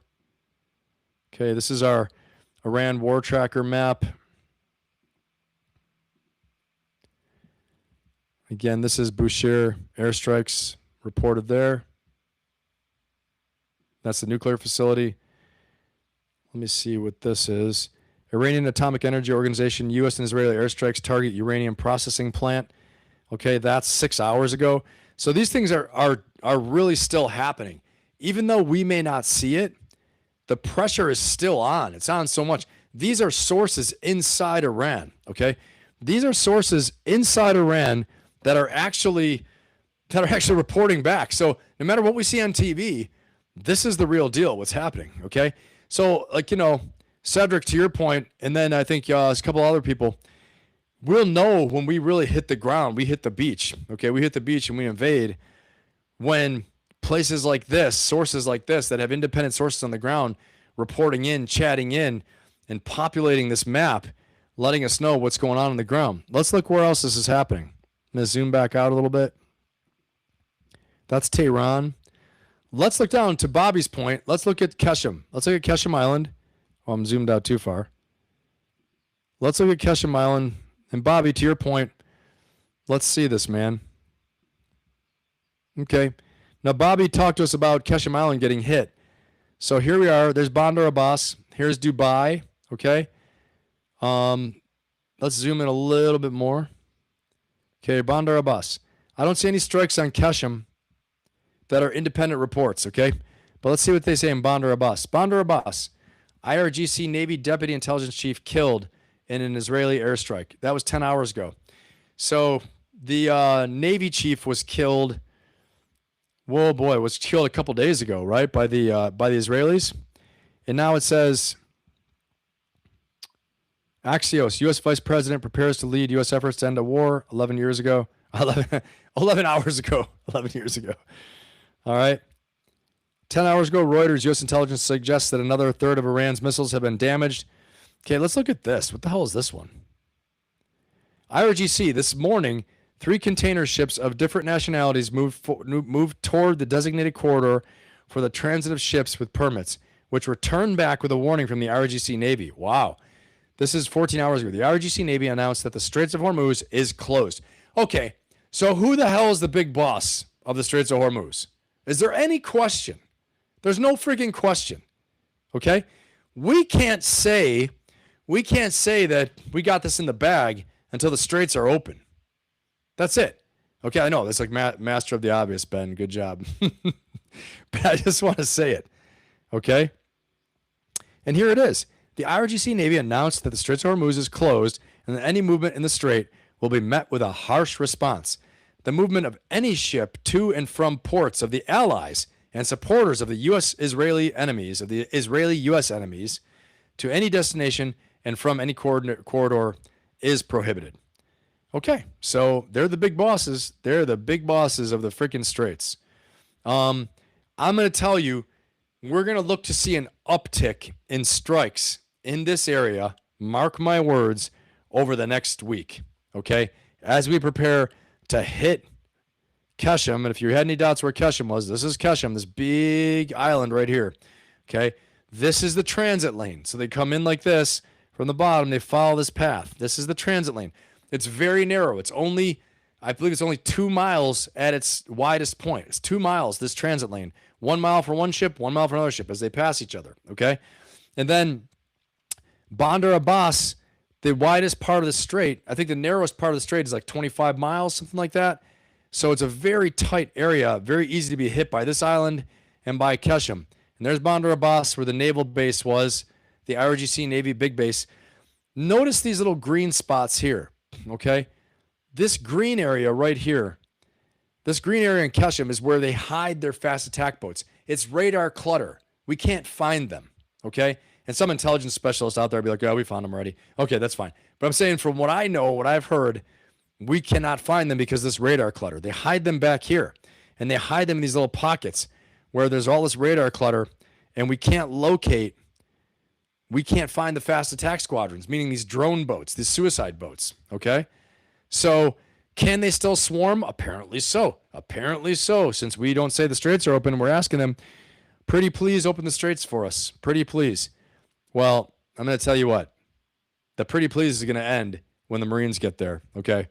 And unfortunately, I think you need more. I just don't think 2 Mews. 2 Mews, you can do some damage. You could definitely seize some key terrain. You can seize a foothold with 2 Mews. Make no doubt about it, okay? You can do death and destruction, wreak havoc on any base in Kesham. But if you really want to plan a push from there, could you shut down and open the straits with 2 Mews? I think it's possible. With air power and 2 Mews, it's possible, okay? But if you really want to dominate the straits and own them, you're going to need like a MEF, or you're going to need a Marine Expeditionary Brigade, okay? You're going to need a MEB.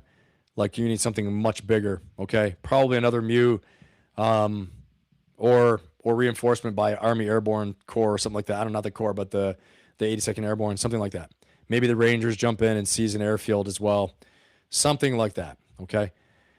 So we shall see. All right, let's go on to our next little map here. Your favorite and my favorite, the Maritime Tracker map. Here's how everything's looking right now, all right? This is what's going on with all the shipping. Let's zoom on in. Boy, a lot of ships traveling around. Like last time, the red ones, the red triangles are oil shipping, okay? Red means blood of the earth, okay? Oil. The green is for cargo container ships, okay? Global supply chain. So let's zoom on in the Persian Gulf. And let's see, is anything getting through? It's funny because last time I opened this, they've already moved. They've moved since the last time. So this one right here probably was one of the ones issued a stern warning. Oh no, this is the Karachi, Pakistan flagged ship that President Trump said they gave us a gift. Now this is one's for orders. Let's see. Let's see these ships here. Destination Furaja, Oman. They can't pass through because they're friends with the Israeli-U.S. Let's see if we find any China ships here. Guangzhou, China, still sitting there. Can you imagine if you're a ship captain, you've been sitting there at sea for weeks now, nowhere to go? Look at the cluster around Dubai. Look at the cluster here. Look at the cluster sitting out here, okay? Look at all the shipping just sitting off of Qatar, okay? And then all the ships sitting out here. We go all the way up in the Persian Gulf further towards Karg Island, which is right here. Here's Karg Island. Karg Island. Here's Kuwait. Russia-owned crew. This is Russia. Okay, here's Kuwait. There's Basra, Iraq. Here's Ahwaz, Iran. These people in the Ahwaz tribes have no love lost for the regime in Iran. Khuzestan oil fields are right here around Ahwaz. Okay, here's Isfahan, a big spot for the nuclear weapons facilities. At least I think for uranium enrichment. And again, Persian Gulf, Bandar Abbas, all that stuff. Okay, guys. Put your questions in the chat, questions, comments. I'm going to jump back in the chat here in a second. I've been out of it for a bit. Give me a 1 in the chat if that's useful for you. If that's helpful to see the maps, if you guys like to see the maps, give me a 1 in the chat. If you like going down to that detail and seeing the maps and zooming in and you know, and all that. And if not, give me a 0. If you don't like it, give me a 0. Ship's running out of gas. Yeah, probably. Lady Ann, SMFH Ben. Hope I didn't do something wrong. But maybe. I don't know. Let's see. I am guilty of disliking Israel so much that I have some sympathy for Iran. Well, I think if Israel is not involved, the aggressor, the Sunni world. Yeah, I don't know. You might be right. You might be right. I don't know about that. But you are right. Saudi Arabia does not like Iran. Possibly Turkey too. You're right about that. Waiting to get through the Straits. Yeah, they're running out of gas for sure. Ireland strong. I think so. Bobby, what's the possibility of the tunneling operations from Qatar? You know, they talked about that. I think tunneling through Oman, tunneling through Dubai, UAE to Oman. I think they said it would cost $100 billion. But if you look at those Palm Islands that the UAE, United Arab Emirates, has created, then, I mean, it's, you know, they can do it. They created these Palm Islands out of nowhere. I showed you guys last time. It's insane. They can do it. So it's definitely a possibility. All right. No, LOL. Okay. What I was describing. Okay. Thanks. I was like, oh, what did I say? Maybe I did something wrong here, which is not out of the ordinary. That's for sure. But thank you for that, Lady Ann. Yeah, so there's a lot there. You know, there's a lot to consider, a lot of stuff to be thinking about. Guys, don't forget to like, subscribe, and share. If you're new here, thank you for being here. We got the best chat on YouTube. All right, and we're going to give a round of applause for all our chatters out there. For our chat, we got the best chat in YouTube. Round of applause for the chat. You guys are the best, smartest, best chat. You guys are awesome. I appreciate you every time. So you get to be a part of the best chat in YouTube. Don't forget to subscribe. And if you're really interested in getting involved and getting early access to some of my videos and some of my video library that I've archived, that's all in the members area. So I think memberships go from $2 a month all the way to $9 a month to $19 a month. Up to you. There are a couple different levels in the YouTube membership. And then what I will say is if you really want to get involved more with me and you're looking to, you know, get an accelerator in your life, in your battle, whatever battle you're facing right now, in your business, in your life, join my Ferocious Optimist Community and coaching membership. Tomorrow, my Inner Circle, that's a separate group within the Ferocious Optimist Community. My Inner Circle is meeting live. Once you join the Ferocious Optimist Community and membership, the links are all in my bio, okay? You can go ahead and be eligible to join the Inner Circle. All right, we got some Inner Circle members in here tonight, so thank you for being here, Inner Circle. Thank you to all my clients and my members and my subscribers, all of you, all your support. Love you guys. You're the best. But if you're looking for that accountability circle, you're looking to make a breakthrough this year, you're looking for community accountability, positive, uplifting support, plus the strategies I've used as not just as a Marine commander, but also as a strategist for businesses, a life coach for many people. Because the one thing I've learned is that when you're coaching people in business, it starts with the leader, okay? You're coaching people trying to make a breakthrough in their lives. It starts with you as the leader. It starts with energy management, mindset, all these things like that. The way you present your strategy, you lay it out, just like we're talking about here. We're talking about strategy for national level strategy for defense, down to corporate business strategy, all the way down to life strategy, okay? But you got to have a good strategy. If you don't have a good strategy, you cannot win. It's really simple. So if you don't have a clear strategy right now, you don't know how to raise your energy, you don't know how to 10x your execution, you join my Ferocious Optimist coaching membership and community, and I'm going to get you there. I'm going to tell you what, I'm going to get you there. I'm going to teach you all these world-class cutting-edge strategies that I've used for years now as a coach, as a consultant, as a strategic advisor, and that's within the membership. Okay, so go to the link in my bio, click on that to learn more, watch the video. I'm not going to play the video right now. I'll play it next time. Tonight I'm not going to play it. But and then you can learn a whole lot more about that. I'd love to have you in there. And then you're eligible to join the Inner Circle. If you're looking to truly accelerate and you're looking for that high-touch elite strategic advising, you can go ahead and apply for a one-on-one coaching discovery call with me, consultation, and just go ahead and click the link in the bio, schedule that call, you answer a few questions, and then we'll get on a call together and we'll figure out what works and the best way I can help you to get from where you are now to where you want to be. Because I'm telling you, 99% of the time, as an individual, you have the skills and abilities and you have the energy within you. And if you sometimes lack the vision, sometimes it's not clear. Sometimes the priorities aren't clear. Sometimes you're not blocking off the right amount of time. Your execution is suffering. Your prioritization is not where it needs to be. And sometimes you need someone to bounce the ideas off of and to check in with, to know that your strategy is working so you stay the course. Because a lot of the times people don't fail, okay? Most times people don't fail. They quit on themselves slowly and quietly through little micro decisions every day. And if you're looking to make that breakthrough, you've been feeling stuck, go ahead, click the links in my bio, the Ferocious Optimist Coaching Membership and Community, or applying for that advanced accelerator with me, the strategic advisory, the personal one-on-one coaching, and that you can apply for that also as well too. But at a minimum, go ahead and subscribe, okay? Great to have you here. And I also have my YouTube membership. You can join that. You'll have early access to my videos, and you'll also have access to all of my archived videos on personal development, mindset, overcoming adversity, and then a lot of my other strategic analysis as well too, which is going to be in there. All right, let's keep on rocking and rolling. Great to have you guys here. So happy you are all here with me on a Friday night. It is awesome. Let's rock and roll. I got some more. Don't forget, really soon, we got the leadership lessons of South Park coming up, okay? And this is going to be a good one tonight. Yeah, a lot of good stuff. A lot of good stuff. We're almost there. The Hormuz news you can use, as Stephen Colbert says. That's where we are right now. But let's go ahead and get on to the next event. Okay, here we go, guys. Let's rock and roll. And I thought I was on the screen with you for a minute, but I was not.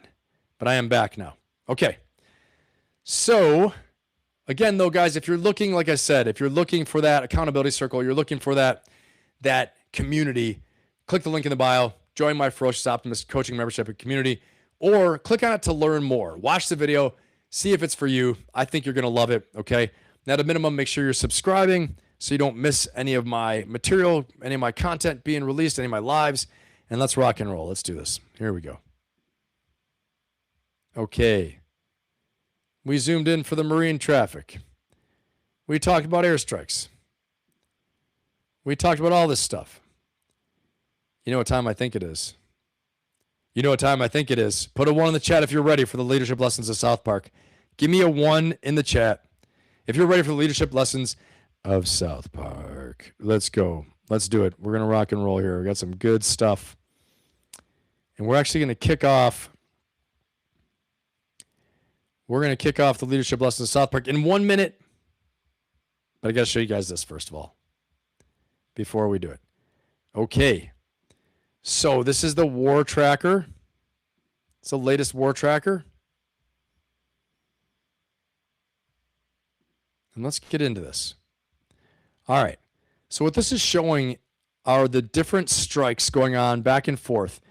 The Iran war, Iran strikes on Israel, Israel strikes on Iran, and then the different airstrikes and on other countries from Iran, where they're coming from. Okay, you can see the flight lines there of the missiles, the strikes happening. You can see civilian aircraft. Civilian aircraft are in the light blue, okay?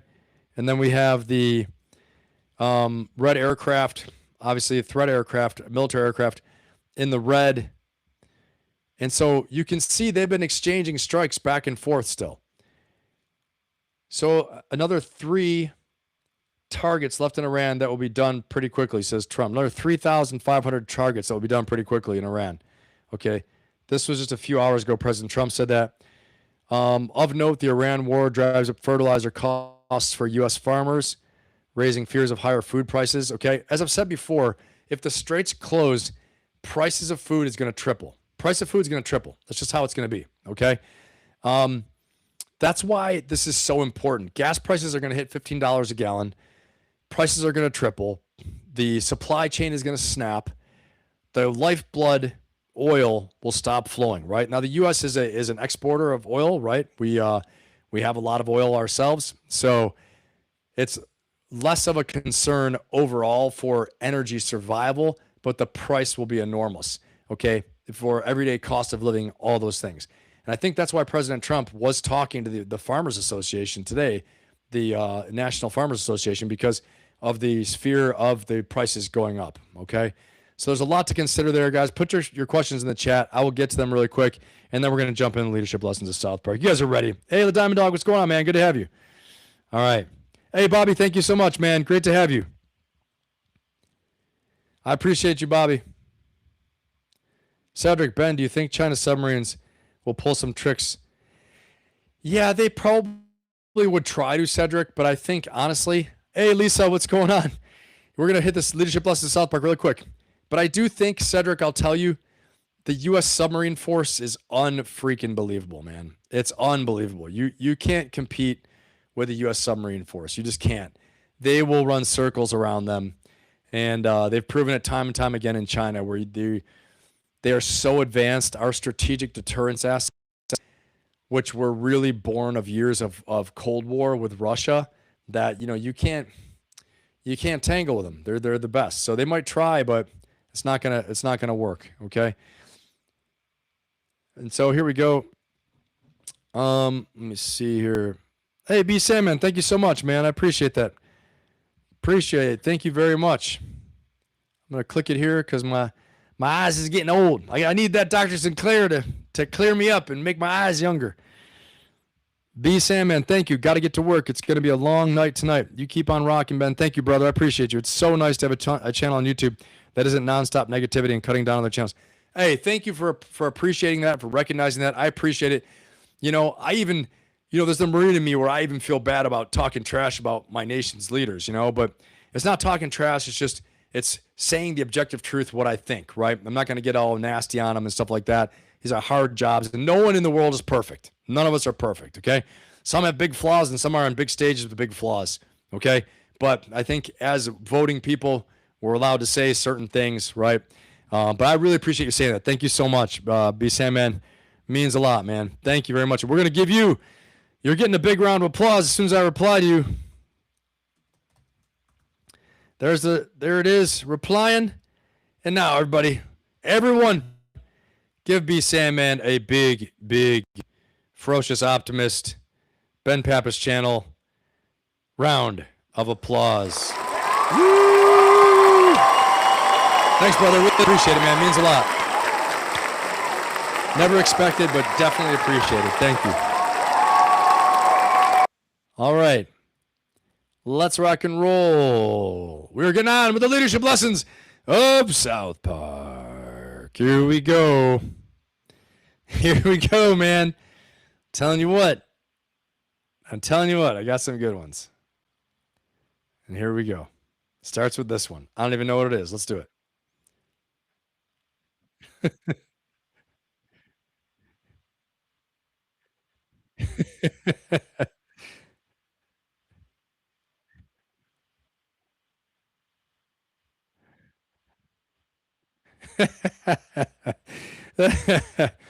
Well, nothing escapes my irreverence on this show, that's for sure. So let's get to our next one there. What's the lesson there? None of us are perfect. That's the lesson. As I was trying to say to B. Sandman, none of us are perfect. Everyone's given, poor President Trump a hard time about all these things. You get your own military, your own armed forces. So what? You make a little mistake and you go start a massive war. It's going to happen. All of us are a little screwed up like that. We just go and do some things. So everybody has a little bit of problems, right? Just like what's his face there? Let's see. I got another one. Aha. We're getting advanced now, guys. We're going to get advanced. We're going to advance to our political satire. It's coming up more and more and more. We're going to take this show on the road. Aha, I found a little political satire cartoon that I think is pretty funny. The U.S. economy has taken all of this on. The first one we took on were tariffs, the big bull. And then we took on inflation, another bull. Then another one, uncertainty, huge. And the latest, greatest monster is the Iran war. And notice how he is pushing uncertainty behind with his horn. Okay. And this is a matador, the U.S. economy, that cannot hold this up, cannot survive this attack, I am thinking. And so we're gonna see how it goes, everyone. But I'm thinking it might be a little bit crazy. I don't know. Now another good one. Another good one here. Put a 1 in the chat if you know this movie. I played a clip from it earlier. If you've seen Dr. Strangelove, put a 1 in the chat. But this is absolute classic scene. And again, this is what I think's going on. I think some people have lost the freaking plot, man. I know, like, I love General Keane on Fox. General Keane, I do. I love you, man. You're awesome. You badass general, war general. I get it. But I feel like he's like some of these characters. Like, hell yeah, they're going to get through. We got a chance. Okay. I'll show that one to you in a minute, but this is what I feel like a little bit. What the hell? That's what I feel like is going on. That's what I feel like is going on. Just like, what are we talking about? What are we talking about? Here's another one. Here's another one from the same movie. The scenario is this, is that they're trying to prevent World War III. Well, too late for that now, I guess. But they're trying to prevent World War III. This is during the Cold War, like late 60s time frame, I think. Dr. Strangelove, you guys look it up. I can't remember. But Stanley Kubrick, classic comedy, dark comedy, satire film, where there's a lone bomber who's cut communications because that crazy general before who said, you know, I can't let this communist conspiracy go on, gave that bomber orders to drop nuclear weapons, to, you know, drop bombs on Moscow.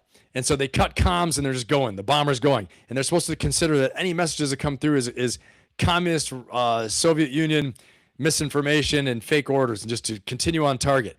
And so they've given the Russians the information of the planes so they know to shoot it down. But this guy's so excited saying they can't shoot it down. If it's a good pilot and the way he's going to fly, hell yeah, he's got a chance to get through. Oh my God. Anyway, this is, you guys are getting deep in my, my silliness here, but, good stuff. Good stuff. It just kills me. All right. So what's the leadership lesson takeaway here? Well, a couple things. First of all, 1 is none, 2 is 1, and 1 is none. You didn't have a backup way to shut off the bombers, their National Strategic Command. There was no backup way. Once the bombers go, they're on orders, they cut comms and they go.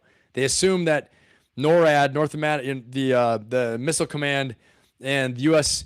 National what the hell is it? National Security Apparatus, the entire National Command Authority. National Command Authority has been destroyed in D.C. They're supposed to continue on for retaliation strike in Moscow.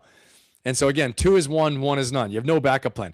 Have a backup plan. That's the leadership lesson of this one, right? Number 2, leadership lesson. Don't have cuckoo bears on your staff. You need to investigate who the cuckoo bears are. And cuckoo bears can really mess you up, right? Like this general's clearly a cuckoo bear, okay? Put a 1 in the chat if you got a couple cuckoo bears working with you. And don't worry, no one will see. Put a 1 in the chat if you've had some cuckoos working around you. I'm going to put a 1 in the chat. I've had some cuckoos. I'm putting a 1. Ben Pappas is putting a 1 in the chat. I've had some cuckoos in there. All right?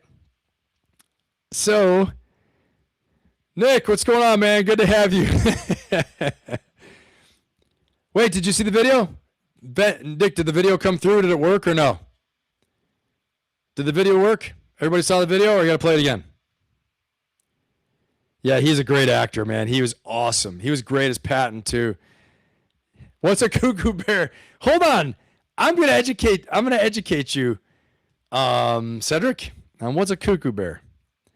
Let's look up what a cuckoo bear is. Hold on. Cuckoo bear. Cuckoo bear. Let's find an image of a cuckoo bear. Let's find a definition first of all.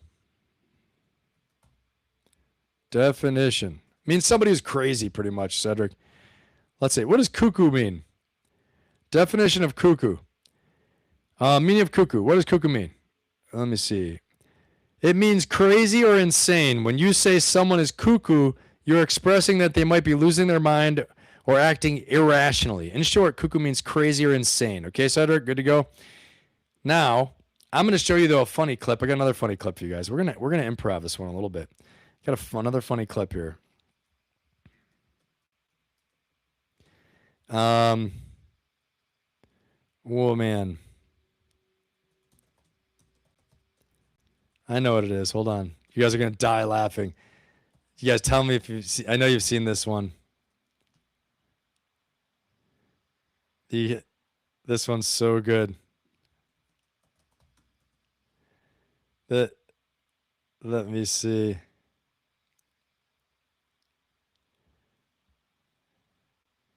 Hold on, guys. Hold on. It's worth it. It's worth it. Wait a second. I'm going to find this for you.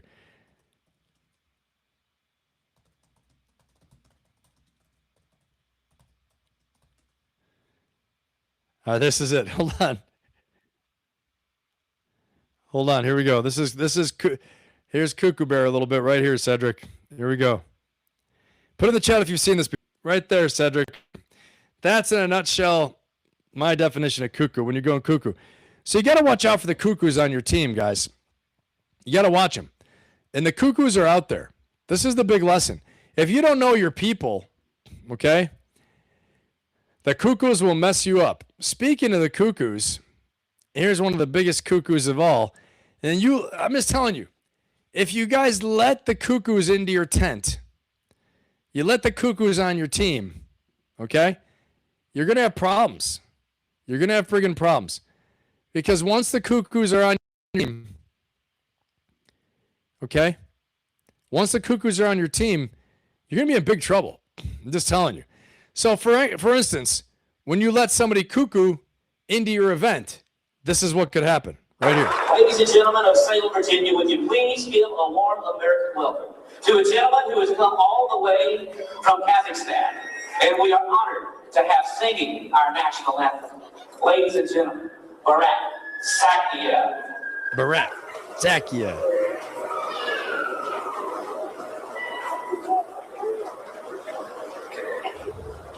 My name is Borat. I come from Kazakhstan. Can I say first, we support your war of terror. Your war of terror. The war of terror. May we show our support to our boys in Iraq.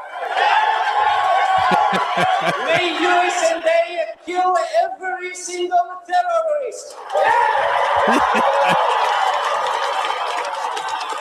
May George Bush drink the blood of every single man, woman, and child of Iraq. They're still cheering. May you destroy their country so that for the next 1,000 years, not even a single lizard will survive in their desert. This is what I think we're pushing for in I Iran. now will sing our Kazakh national anthem. Not even a to lizard the will tune survive. Of your national anthem. Listen. Kazakhstan is the greatest country in the All right, world. he goes on, and people start to boo him and go crazy if you've seen the movie. But I think that's where we're trying to go. I think, we're going to have to bomb them so much that not even the lizard shall survive. That's where we're going. We're going to bomb them so much so that George Bush drinks the blood of every man, woman, and child. And then President Trump drinks the blood of every man, woman, child. Oh, my God. I'm sure Sacha Baron Cohen, as Borat, has got some crazy stuff cooking right now. I can't wait to see it. Oh, my gosh. Cedric, is that your first time seeing that? Put a 1 in the chat if this is your first time seeing this. Guys, give me a 1 if that's your first time seeing this. And give me a 0 if it's not. Or just tell me your experience.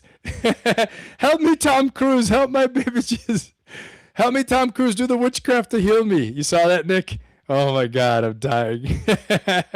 Potassium, yeah.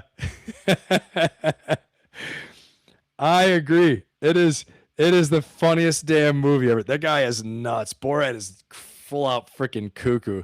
I would have loved to have been around. How uncomfortable that must have been to film that. So what's the leadership lesson? Leadership lesson is, like I said, don't let the cuckoos on your team. Inspect what you expect. See, you guys thought you were just coming to a kooky comedy routine here for all people new joining me. This is our leadership segment. Inspect what you expect. He should have known what routine are you going to do, Borat? He said he's going to sing the national anthem. Really? Well, why don't you sing it for me first? No clue. They let him out there in front of a big crowd. How they pulled this off, I don't know. And you see later in the movie, they're so embarrassed. It's insane.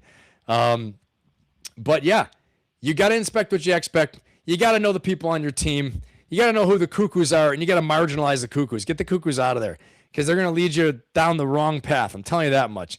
Well, everybody, I'll tell you what. This has been a great time tonight. I've had so much fun being here with all of you, as always.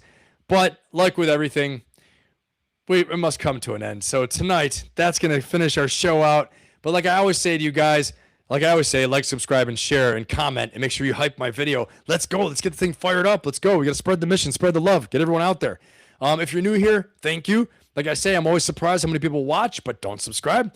We'll get a lot of people watching, about 15% subscribers, maybe even less sometimes.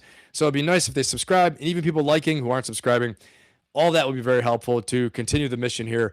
And I appreciate all of you, though. Thank you so much for the support, the hypes, the likes, the love overall. And we got the best chat in YouTube. So great to have you here. As I always say, make yourselves better, make the world better. Have an amazing, amazing weekend. And remember, there's positive, uplifting stuff out there if you look for it, okay? Focus on what you can control to move forward in what you want to move forward in life. Focus on what you want, not what you don't want, okay? And we will be back for more strategic analysis very soon, okay? So don't look out for my next video coming, and go get yours. I'll see you all really soon. Thanks, everyone. Take care. Have a great weekend.